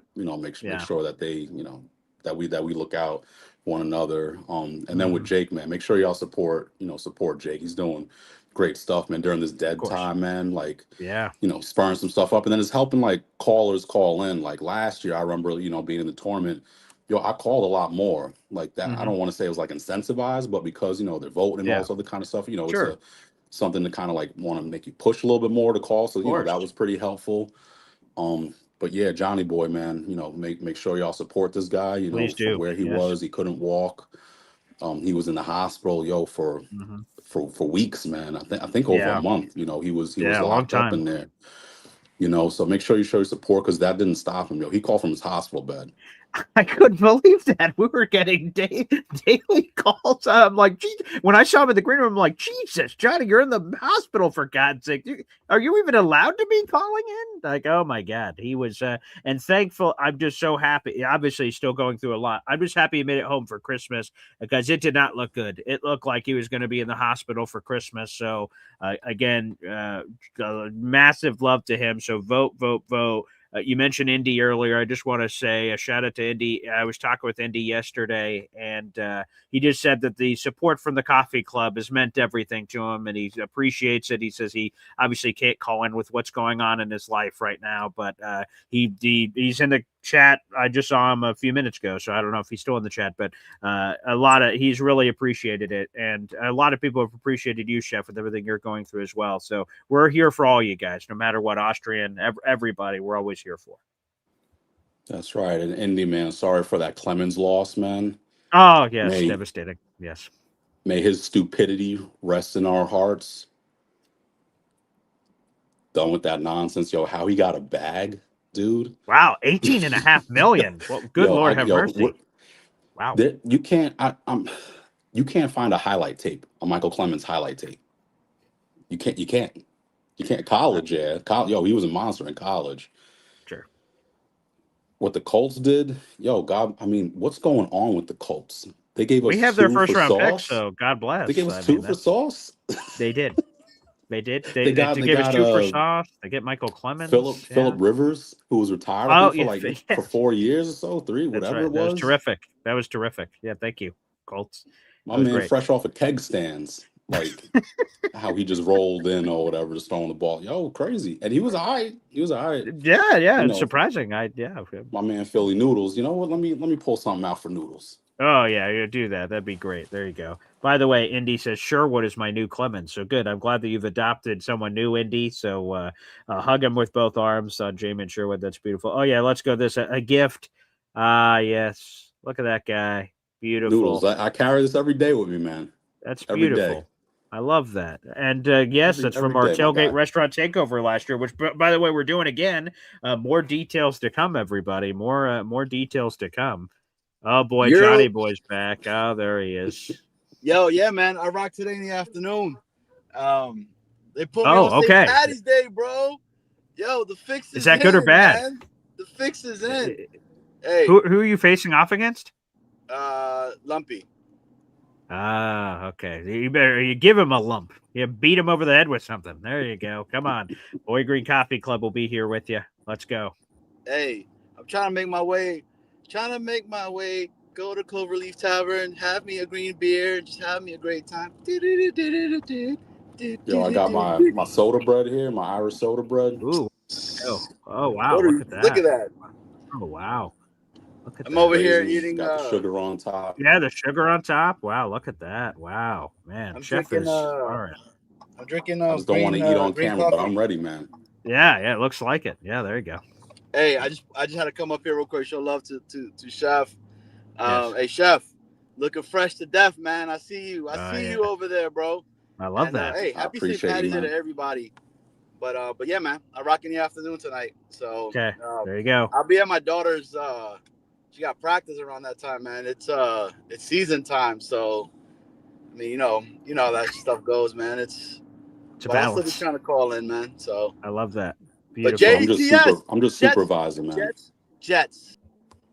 There he is, Johnny Boy. Yeah, I'm joining just us here. supervising today, man. I ain't doing much, man. Just like, hey, y'all good? And Well, just, please, yeah. I hope you're sort of working your way back slowly here, Chef. We don't need you keeling over, for God's sake. So, like, you've got a very busy rest of your life to live. So, just be careful there on your first day back to the office here. I appreciate you. So I'm hearing more people coming in, man. I gotta run. I just want to hop Yeah, on. of course. Yeah. Salute to those, the coffee club, the espresso members, man. Yes, make sure sir. y'all safe. Go out, hang out, have fun, but just make sure that Safe. you're being safe. Don't drink and drive, man. Call out Uber, man. Those couple of bucks, save you a headache, man. Yep. Potentially save a life as well. Just to make sure you're being Absolutely. responsible. Yes. Let's go Jets, man. There he is, Chef Kevin Gilbert. Great words today, folks. Again, St. Patrick's Day. I hope you guys have fun. It's a Tuesday of all days, but hopefully you guys have fun. But please, safely have fun. There's Uber, there's Lyft, there's more taxi. I mean, there's more ways than ever to transport you. So please, please, please, please make sure you do that. God bless, Chef. I just wanted to highlight this again because Yo Holmes brought it up. BG, that Schedule Maker show last season was dope, very informative. So I want to give a shout out to this just in case. Some people are going to care about this. Some people may not. I am a huge nerd of a lot of things in the NFL, the draft, but the schedule. I love the schedule. I'm just so fascinated by it. There's 5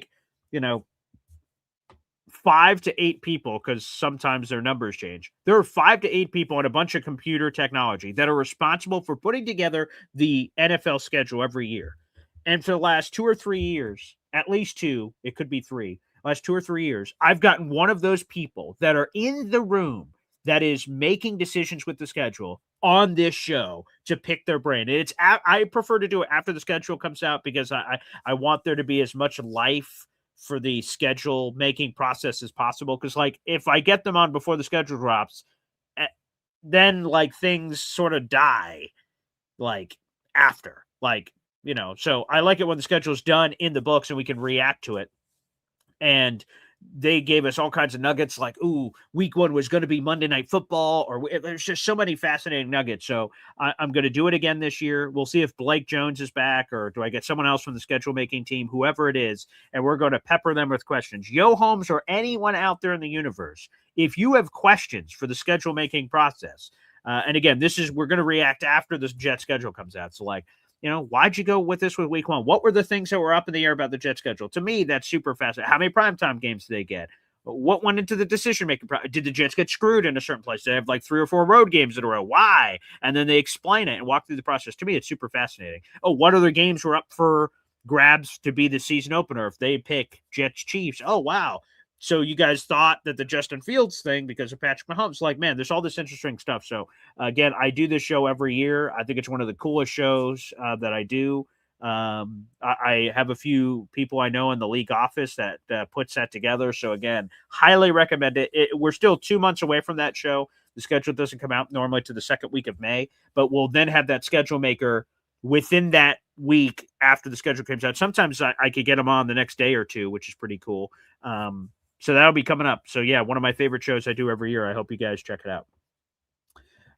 So yeah, you guys can try to submit questions when we get a little bit closer. Of course, there's a lot more to sort of figure out there, but yeah, terrific, absolutely terrific. So thank you, O Holmes, for the kind compliments on that show. That's one of my favorite shows I do. Back to the phone lines here. We've got C. What's up, C? Hey, Boy Green, how you doing? Hey, good morning, man. Good to see you. Well, happy St. Patrick's Day. Yes, of course. I am not Irish, but I was married to a lovely Irish woman for many years. Oh, great. I've been to Ireland several times. Ooh, and nice. have a lot of extended family over in Ireland. Okay, I like that. All right. Yeah, I mean, I've been there. I love it over there. It's just one of the most beautiful places in the world. Anyway, yesterday I was listening on Jake's show to Robbie Sabo. Yep. And he was doing some film on Arvell Reese. Yep. And I will tell you something. Okay. When we see, and we will see him on the Jets. Okay. We are going to be so excited. This kid is a freak. He is a freak. Yeah. And we are just going to be like, how did we even get this guy? And it's going to be exciting. Mm-hmm. I've never been so excited about drafting a player in my life, but great. The more film you watch on him, the more excited you get, Mm-hmm. Yeah, I'm fired up for him. Yeah. So anyway, we have a lot of coffee club members that are having some health problems, and for the rest of us, you have to feel fortunate that we all have our health, and think about the people that have their problems and hope everything goes well for them, and makes you appreciate things more, makes you appreciate little things more. And I still say that your show is one of the most, I don't know how to even explain it. I feel like I have friends here. I feel like family. When I'm on your show, it's just kind of different than any other show. I feel like I have a lot of friends in the chat, people I've never met. Yeah. And it's a good feeling. It's really a good feeling. Well, I appreciate you saying that, C, and I feel that way about all the callers of the show. And to be honest, it got put into reality because last year's tailgate was the first one where it was me hosting it with James Woody and a bunch of a lot of people I've never met before, and we all came together for a Jets game, and I met them all for the first time. And we did a restaurant takeover at the Cloverleaf Tavern the night before, and then we did the tailgate the day. And oh my God, the family feelings. I'm like, man, is it going to be sort of weird? I've only seen you in this box. To see you in real life, like, is it going to be the same? Is it going to be sort of awkward? Is it going to be weird? And it wasn't at all. It felt like a family reunion when I saw these people for the first time, and there was hugs and everything else. I think what we should do is we should get little box frames. Ah. And when we meet people, we'll walk around with these little frames like this. I love that. This way you'll be more, you'll recognize us better. Ease them in. That's right. Yeah. You know, and then we can take it down later. But as long as I'm able and everything's okay, I'm going to be at the tailgate this year. Let's go see. I'd love to see you there, brother. Details to come. I will be there. It'll be awesome. Hey, one other thing. What date is the draft? What date is the draft this year? It's the 23rd through the 25th. So 23rd is the Thursday. So you have 23rd, 24th, 25th. That's Thursday, Friday, and Saturday of April. All right. So I'm going to be out of the country. Okay. For those dates. And I'm hoping I can, at least watch it somewhere with Wi-Fi. Yeah. I will be in Iceland. Whoa. All right. And the reason I'm going to be in Iceland is I was supposed to go to Egypt. Okay. And because it's such a long trip and I'm having so much trouble with my back, I didn't think I could make it on the plane flight and just too much. So it's a little shorter trip, and we've never been to Iceland, either one of us. So we figured, well, I don't know what we're going to do there. All right. But we're gonna go to Iceland and look at some aurora borealis, maybe look at some volcanoes, and hopefully watch the draft. Yeah. So just a heads up. Apparently, Iceland is 4 hours ahead here of the East Coast. So the draft will be starting for you around midnight of whatever that would be, Thursday going into Friday, I suppose. So that might be a long night for you, but. You know what? That's the spirit. If I can stay awake, I'll watch it. Okay, beautiful. See, that's going to be awesome. And I'm fired up for Arvell Reese too, brother. Thank you. Good. Hey, have a good one.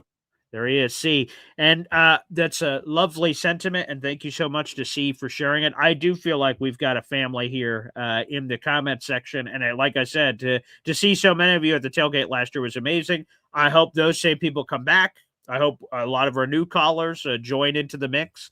Again, my only advice I could give you at this point is I can't tell you guys how much it is. I don't know that information. I don't even know what game we're going to pick. And depending on what game you pick, the money changes.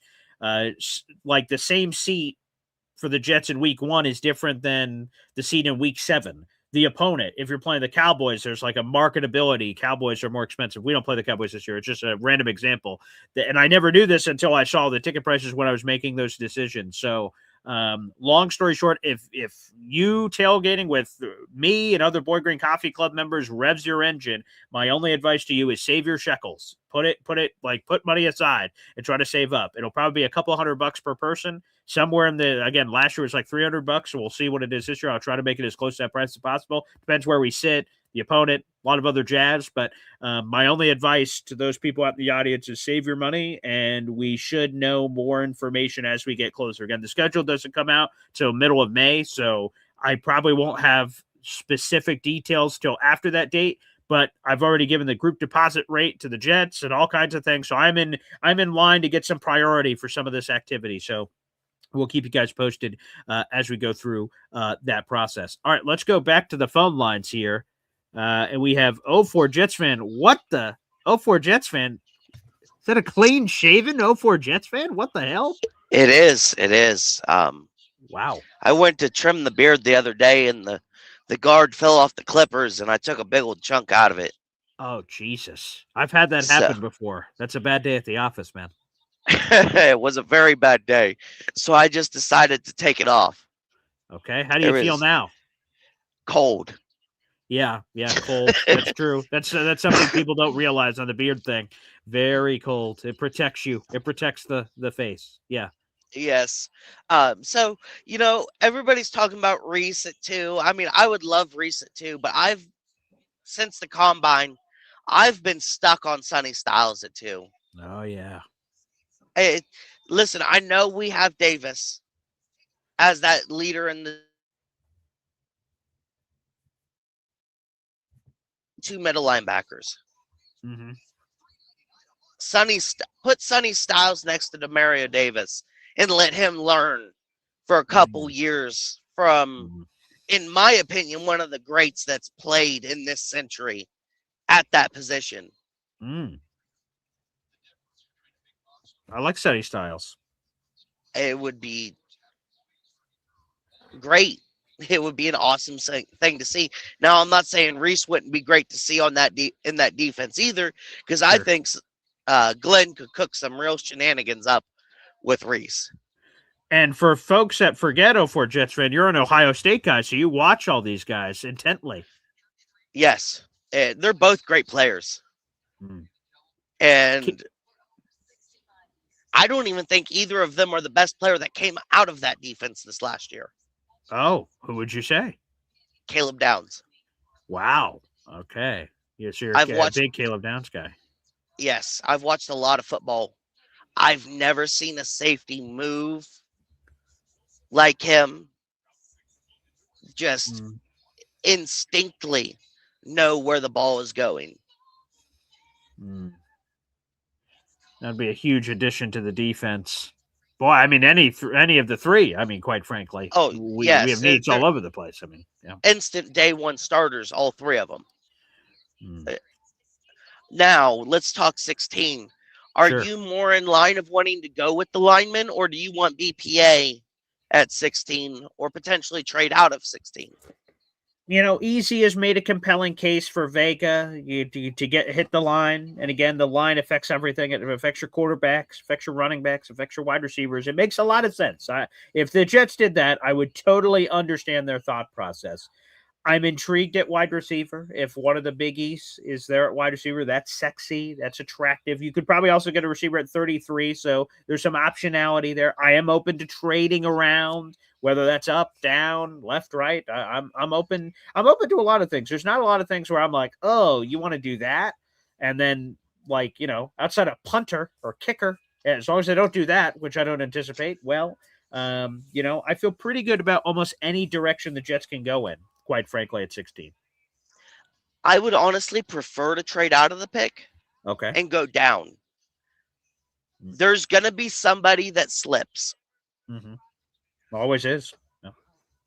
And if it's Downs, obviously, you take him. I don't think Downs is going to get anywhere near 16, but if, heaven forbid, he slips that close, you move up for him or you take him at 16. But we need a third-round pick. There's too much depth in this year's class to not have a third-round pick. I agree. There's a big chunk of the draft right there that you're sort of missing out on because, like, the gap, the Jets pick at 44. The next time they pick is, like, I don't have it in front of me, 103 or something. 103, yeah, 103, 104. Like, that's a massive gap. I mean, that's a lot of draft we're just missing out on, voluntarily missing out on. So is there some maneuvering? Is there something we can do to dip our toe at least once in that water between 45 and 102 or twice perhaps? Maybe get a maneuver where you could sort of slide around like Jacksonville is like 3 third-round picks. Is there something we could work with them to try to get a couple of dips in those waters? I'd like that a lot. Yeah. Could you pull up the draft board for me and look at the centers? And he'd be projected a third-round draft pick. I think he's out of Kansas State. Let me see. I'm pulling up the Mel Kiper big board here. No, not this one. Let me see. Where's the position rankings? Good. Yeah, this is what I'm looking for. All right, let me go down to the old centers. Okay, here we are.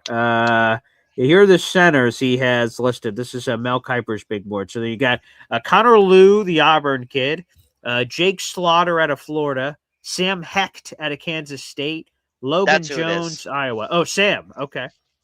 Hecht. I've been doing a lot of looking into him. Okay. And in a lot of my mock drafts, I do end up trading out of 16. Okay. From what I understand about his career in college, he's been basically a 3 or 4 year starter and a highly intelligent player. I love that. We need depth at center. For sure. I think getting a center in the third round is a good grab. Sure. There are other centers, I'm sure, that will be there in the third round. Probably. Hell, we might even be able to take one at 44. That'd be If they decide, listen, if they decide that's what they need to do, I'm putting all faith in these guys the way they've been behaving so far this offseason. Yeah, they've only rewarded my faith so far. Why would I stray away now? Yeah, they've been terrific. Only thing I don't like is they ain't brought in a receiver yet.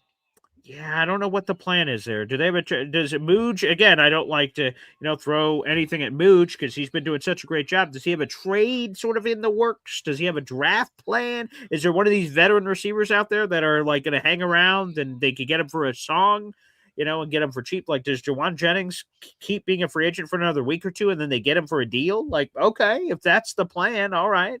I wouldn't mind Jennings. Sure. I wouldn't mind Jennings. He'd be a good number 2. Yeah. But I think there's a trade somewhere that's going to sneak up on us, sort of like the Sauce trade did. That's going to be terrific. That holy shit. That just happened. Great. I hope Mooj is cooking. Yeah, I mean, listen, we can only hope, we can only pray that straight. Things go our way this year. Well, 04 Jets fan, you're now more aerodynamic. And appreciate you calling into the program, and stay warm, my friend. Yes, sir. You as well. 04 Jets fan, baby, here on the program. My beard has come back in nicely, thankfully. Yeah, I need it. It's still cold as balls outside. I can confirm. Very cold. Well, like 2 weeks ago, we had 60 degrees here. I went, ho, we've broken through. And then it was like 15 degrees and it was snowing the other day. I'm like, Jesus, make up your mind, damn it. But that's neither here nor there. Let's go back to the phone lines. I believe we have Laquan here coming on the show. What's up, pal? Hey, what's going on, man? I've been a Jet fan for like my whole life. First team I seen play football on TV when I was a kid, and then I rocked out. Loyalty is everything. Respect. Yeah, same. Love it. For some reason, like I never been like that. Aaron Rodgers had my hopes up. This year I'm on some like it's just like I feel so neutral. Like I just feel so neutral. Like I don't even know how to feel about the Geno Smith thing. Like it's like we got to do something. Mm-hmm. And I'm not saying Woody Johnson is the problem. Yeah, but like I don't think. Let me pause here. Sure. I think Muji might be one of the best GMs we ever had, first of all. He looks great. Yeah. So we do need to trade. I would say trade for like Brian Thomas Jr. or like But we can also use that too. Like all these listen, I'm one of these people like Philadelphia, right? We got 3 first-round picks next year. Okay, that's good and all. But listen, I have no problem trading one of them for a premier player. I have no worries about doing that. If I could sit here and do this on Madden, if I had them draft picks on Madden, I think 90% of the chat can turn our franchise around. That's true. We're a rambunctious bunch out there. Yeah. It's just, I'm just ready to win. Like, oh God, and me too. I never fun fact, I never been to no Jets game, right? I'm always working. Wow. No, like this is like my blacklist dream. Like, and I'm from New Jersey. I live in Cape May. This is like my blacklist dream. And, I was going to go to 1 year. We had Zach Wilson. And we played Tennessee. And I remember we won. I didn't win. I felt like then I was going to go with the Aaron Rodgers. I had got tickets. He got hurt, and I bailed out. Okay. I'm proud to be a Jet fan. I'll always be a Jet fan. Yes, sir. I just can't wait for this thing to turn around, man. And hopefully I'm gonna try to get tickets to go to the Pittsburgh thing, and I can see because I want to see all the podcasters. Shout out Asman, Jet Central, everybody, man. I love all y'all for I listen to all y'all day and night. I don't really thanks, brother. Super chats or nothing like that. But y'all that's okay. Y'all have my attention, my eyes. Man, you're a Jet fan. You like brothers. I can see a Jet fan walking down the street 2 blocks. I might go run down to him and shake his hand because I know how it feels to be. You're a Jet fan. You're loyal to me, man. That's all I wanted to call in and say, man. Just keep doing what you're doing, man. And Jets for life, man. We got this. One day we're gonna turn around and I'm gonna call in and we make it to playoffs. I might cry. I'm gonna cry. It's been so long, like. Bro, it's just like And when we have good seasons, they're good, but they're not good. What last one, Ryan Fitzpatrick with and we still didn't make the playoffs. We still didn't make the playoffs. No, I'm tired of this, man. Just for some reason, this neutral feeling, I like it going into the draft. I wouldn't mind taking a Mekhi Lemon just off the attitude. Because I feel like wide receivers that have attitudes like that, I don't care. Every last one you ever seen with attitude like that was a dog. Listen, Antonio Brown, Odell Beckham, everybody that T.O., all these wide receivers with these personalities like that is dogs. We could get a greyhound next to Garrett Wilson and they gonna bark. You understand what I'm saying? I'm picking up what you're putting down. Yeah. Yes. But thank you anyway. Let me go ahead and tend to the wife. I just wanted to call in to the show the first time. Show my love, man. Appreciate what you're doing with the Jets, man. And thanks, brother. Keep doing what you're doing, man. Let's go. Appreciate it. And thank you. First time call. Let's go.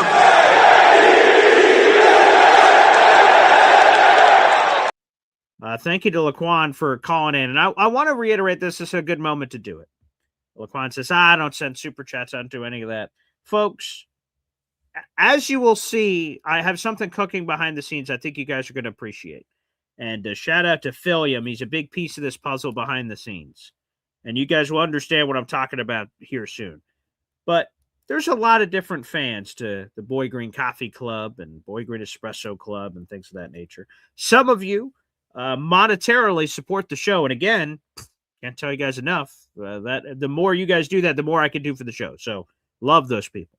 There are some people that comment all the time. They're just frequent commenters. It's not about super chats, just commenting all the time. Some people are like that. Some people watch a show and don't say a damn word forever. They just watch the show. So there's all kinds of different flavors. To me, I just want to say this. I want to reiterate this to Laquan out there. The Laquan out there and the Laquans in a plural sense that watch the show and maybe don't call in or don't send in super chats or anything. That doesn't make you any lesser of a fan if you don't send in super chats. So I don't know if that narrative is out there, but I want to reiterate that narrative. Now, don't get me wrong. The super chats and memberships gifting that you guys choose to do, whenever you guys choose to do it, that is your right to do. It warms my heart and helps support my family. And I love that for anyone that can do that. Thank you. But if you can't, that doesn't make you like, boy, I don't care about you. That's not true at all. The fact of the matter is, let me hit the refresh button to see what my current number is right now. Okay. Let me hit it. All right. Refresh. Internet is going. We have 8,480 subscribers right now. Not everyone is a paid Boy Green Coffee Club member or a paid Espresso Club member. We're all family together. People contribute in different ways. Some people just call in a lot. Some people comment a lot. Some people just watch. Some people are in a position financially where they like the show. They think it's funny or whatever. They send in super chats to help support the show. Great. Gift memberships, whatever the case. Whatever way you guys can contribute is cool. I don't throw you guys in different categories. I don't do it like that. So I don't do it like that. I hope I never do it like that. Any way you guys support the show, the people that watch the show every day means the world to me. The people that me, just some random guy over here talking about the Jets is something that you guys resonate with. To me, that's super cool. So whenever people choose to gift is awesome. If you could just watch a show, that's awesome. So that's it. I don't do stuff like that. So the chat is awesome. And I appreciate it. And look at this. Look, a T-Town Jet jumping on the gifting train. Much appreciated. Let's go. Update you. That is now 5 raffle tickets to our contest this month. Much appreciated. That's super cool when people choose to gift. That's amazing. But Laquan's out there. I very much appreciate you watching the show. By the way, that membership went to JD Surf City. JD Surf City, welcome back. Welcome back. Shout out to T-Town Jet for gifting that membership. But no, it's cool to meet a Laquan that has watched the show for a long time and I hadn't heard or met from until just now. That's super cool. And shout out to, there you go down there. JD Surf City appreciates a membership. So we've had a lot of fun on here. It's been great. Whether you're a long-time caller or first-time caller, it's been a lot of fun. So appreciate you guys out in the audience. We have 600 people watching the show right now. Again, like the video, hit subscribe. That is a free way to contribute to the program, no matter what your financial situation. It is free to do, baby. Indy Jet says our next tailgate, BG, Woody, Chef Kev, is going to be 200-plus people. Woo! Maybe. We had 65 people, 70 people. Between the tailgate and tickets, not everyone that went to the tailgate bought tickets to the game. So it's somewhere in the ballpark of 75-ish for just the tailgate. And then at the game, there was 60, I think. So yeah, it was a great response. All right, let's go to another caller here on the program. We have Knowledge the Jedi. Nice green lighting here. What's up, brother? Hey, how are you? Happy St. Patrick's Day. It's my first time calling in. I enjoy listening to you in the morning. Thanks, brother. I appreciate that. Thank you. Hey, I feel like we should draft either Bane or Sonny Styles at 2 because we could address all our needs in free agency the way Moji's moving. So it should just be best player available. I understand Bane didn't participate in the combine, but neither did Fernando Mendoza, and he isn't changing for being number 1 overall. If you look at his game film, he's a complete monster out there on the edge. You can't run on this man. He basically willed his team to the national championship. Impressive. If you just watch his film, that's all you gotta do. His stock only dropped from 2 to 5 from not even being in the combine. Ridiculous. Yeah. So really, are we gonna I understand the measurables have to be there, right? Sure. But look at Aaron Darnold. He was a beast in the middle. He was a beast in the middle. Yeah. This man could probably hit an A gap, kill the edge in the 3-tech, be in the wide 5. You could put him in the wide 9. He could be anywhere and really destroy the run game. He was all over that. Imagine a reality if we were to get at 2 and 16 the 2 edges out of Miami and decide to just go DN right there. And we could get a receiver in the second round. What if that was the reality, that we just go double down on the edge? Ruben Bain, Akeem Mesidor. Those 2 players were coached by a Jet. So they're already going to know how to play like a Jet coming in. That's true. Think about I like that. Jason I haven't heard of Taylor that a lot. I like that plan. knows how to be a Jet. And he had longevity in the league, and he coached both of those kids down in Miami. Yeah. So tell me why wouldn't we take both of those at 2 and 16? Nobody's even thinking about them. Everybody else wants to get a receiver, wants to get this. Yo, we could get a veteran receiver right now. We could go get Tyler Lockett. Yeah. We could go out and get D Hop is still out there. That's true. He's still out there. There's guys that have been in the league 13 years, know how to be a professional. We got the 3rd youngest roster. Yeah. 3rd youngest roster. How are we not gonna find a veteran for that room? I like Garrett, I like G5, but he's still a young veteran. He's still young in the league. Yeah. So you need somebody who's been in the league 8 years in that room. I'd love that. D-Hop would be great for Garrett. Yeah. Oh, another tight end. Sure. Yeah. But I done mock drafts. I play with this, listening to you guys. I took Bane and the other guy at edge, and then get a linebacker and a safety in the second round. Ooh. Yeah. You could still fix it, and all the grades are crazy. Yeah, the grades are nuts. I don't know what any of that is, but I do like that, man. Ruben Bain, Akeem Mesidor, get your veteran receiver. Again, there's D-Hop out there. That'd be fun. We've talked about Brian Thomas Jr. That'd be interesting. Damn. Believe me, I've been a Jets fan my whole life, man. I'm dying. Yeah. My favorite Jet is Vinny Testaverde, an Italian I love Vinny. From the U. My favorite college team is the U. So no matter what, if you're going to get a dog, why not get it from the U? That's a compelling case to be made. I love Vinny. Vinny's awesome. Think about this. Even in the 4th round, we could draft Carson Beck and have a career backup QB so we could find our future next year. The kid's already 25. He's been he's a semi-pro. He's been in college 6 years playing quarterback. 3 of those years he's been in the national championship game. Come on. That's a good point. That could be our QB2 right there going in on a rookie contract. We could keep the quarterback room cheap. Go for the U. I like it. Knowledge the Jedi. You're dropping some knowledge right now. Oh, I appreciate you. I just love football. I love the Jets. My Red and Wings, the Jets. Like, that's pretty official. Bro, no. I even got a Jets tattoo. Oh, wow. Okay. When Fitzpatrick Magic was around selling me a dream. 2015. Great times. Yeah. Look at that. You're for real. Well, Knowledge of Jedi, I appreciate you popping the cherry on the show, man. This is great. Yeah, this can't be the last time you call in, my friend. Oh, I appreciate you. And believe me, if I got good Wi-Fi, I'm going to call in because I call in off my phone. Okay. So you never know. All right. I might be losing the force that's letting me be here to drop the knowledge. I appreciate you, brother. Thanks for calling in, man. Appreciate you letting me be on your show, man. Of course, there he is. Knowledge the Jedi. Okay, we're getting a lot of first-time callers on here. Wow. All right, Laquan, Knowledge the Jedi. All right. Respect. Get some flexing going on. That's, wow. Okay, we are getting... He wants all the Miami players. Okay, they were in the national championship. They're in the chip. Okay, they're in the ship. Yeah, okay.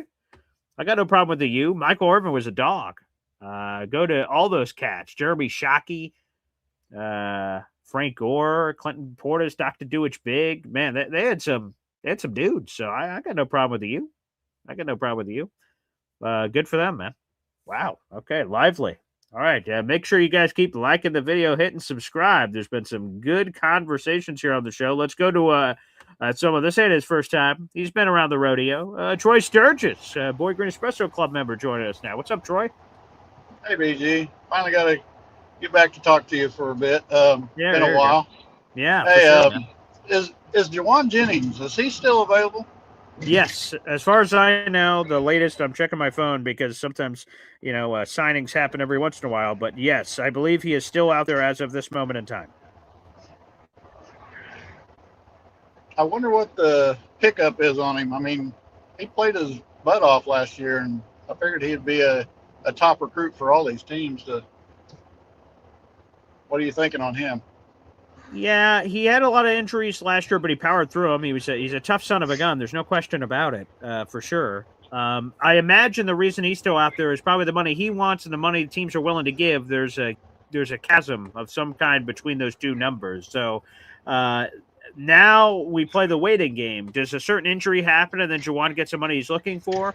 Does Jawan have to lower his number and then sign with a team? Does he wait till after the draft and maybe a team misses out on a receiver and then signs him post-draft? Does that happen for Jawan? And there's still a lot of other big names too. Again, Stephon Diggs is out there.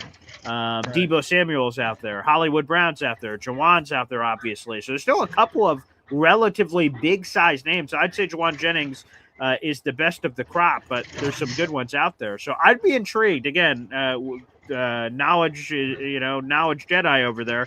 He said, let's just go get one of those veteran receivers, and then that gives you more flexibility in the draft, which, by the way, I agree with. So I would add a wide receiver before the draft. Jawan's younger than the rest of those guys, ain't he? Isn't he a younger guy? For sure. Yeah, let me see what the age is on Jawan. Let me see that real quick. Yeah, he is 28. Yeah, I think all the other cats, Stephon and all those other guys are older. He's 20. He turns 29 over the summer. Now, let me see. Deebo. How old is old Deebo? Deebo is 30, so he's older. He turns 31 over the summer. Let me see. Stephon Diggs. What is Stephon? Stephon may be a little younger. Let me see. No, he's older for sure. Okay, so he's 32. He turns 33 this year. Yeah, so Jawan's seems like the youngest. Hollywood. Let me double check Hollywood real quick. What's Hollywood's age? He's 28, so Hollywood is younger, but still a little bit younger. They're actually very close to the same age. So Jawan and Hollywood are closer age-wise. But yeah, that'd be fun. And Breece Hall, do you think this could be something in the draft? Maybe we end up trading him out?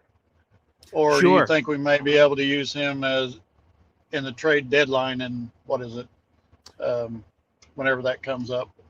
Yeah, that could be possible. On a tag and trade, there's a lot of tag and trade. There could be a lot of complicating factors. So you'd probably have to work out a lot of that before the draft and say, hey, if our guy is there at pick this, we'll strike the trade. So you'd have to set up a little bit of legwork. When I had Mike Tannenbaum on the show a couple of years ago talking draft stories, he talked about how they set up a trade the day before, and if a certain thing happened, they would execute the trade, and they did, and that's how they traded up for Darrelle Revis. So sometimes those kind of things can happen. So, yeah, that's possible. That's within the realm of possibilities.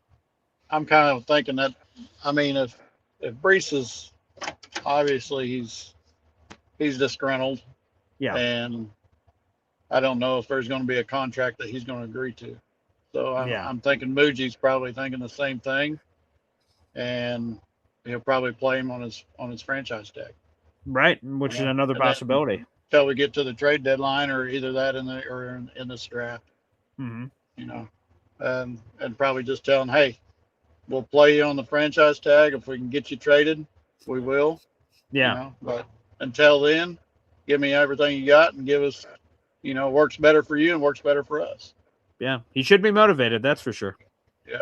Well, that's all I got, BG. Good to talk to you. Yeah. Good to catch up. Love you, Troy. Thanks for calling back into the show, my friend. Good to see you back on the program. Well, I want to thank everybody for joining us on today's show. A very fun show. We just crossed over the 2-hour mark. Thank you to Jake Ashman for the super chat. Thank you, T-Town Jet, for the gifted membership. And again, if any of you enjoyed today's program, either entertainment, information, or anything in between, like the video on the way out. We have over 500 people in the room, including well over 100 on YouTube. Hit that like button, baby, here on the YouTube channel. Help get even more likes. The more likes it gets, the more this Jet show gets in front of other Jet fans out in the audience who may not have heard of this show before. Also, hit that subscribe button, baby. We are 20 people away from 8,500. That would be a great number to get to here in the audience. So appreciate it. We'll have other videos coming up this week. Also, anytime the Jets make news, we will have YouTube Shorts on it. So we will have you covered in short form content with any move in between all these bigger shows. We will also be back live at 3 o'clock. Boy Green Meets Woody is coming up later today. And who knows, Justin Fields trade, who knows what else could be coming up on the horizon. But I want to thank you guys so much for tuning into the program. Thank you to our audio-only listeners. Thank you to the Facebook people, YouTube people, Twitter people, wherever you're watching this show. Much appreciated. And thank you for all the new callers. Laquan. We've got our Knowledge Jedi jumping into the mix. Some OG, Chef Kev, Johnny Boy, Troy Sturgis, and others. EZ. A lot of fun on the show today. Thanks, everybody, for tuning in. And we will see you later today. Thanks, everybody. Take care.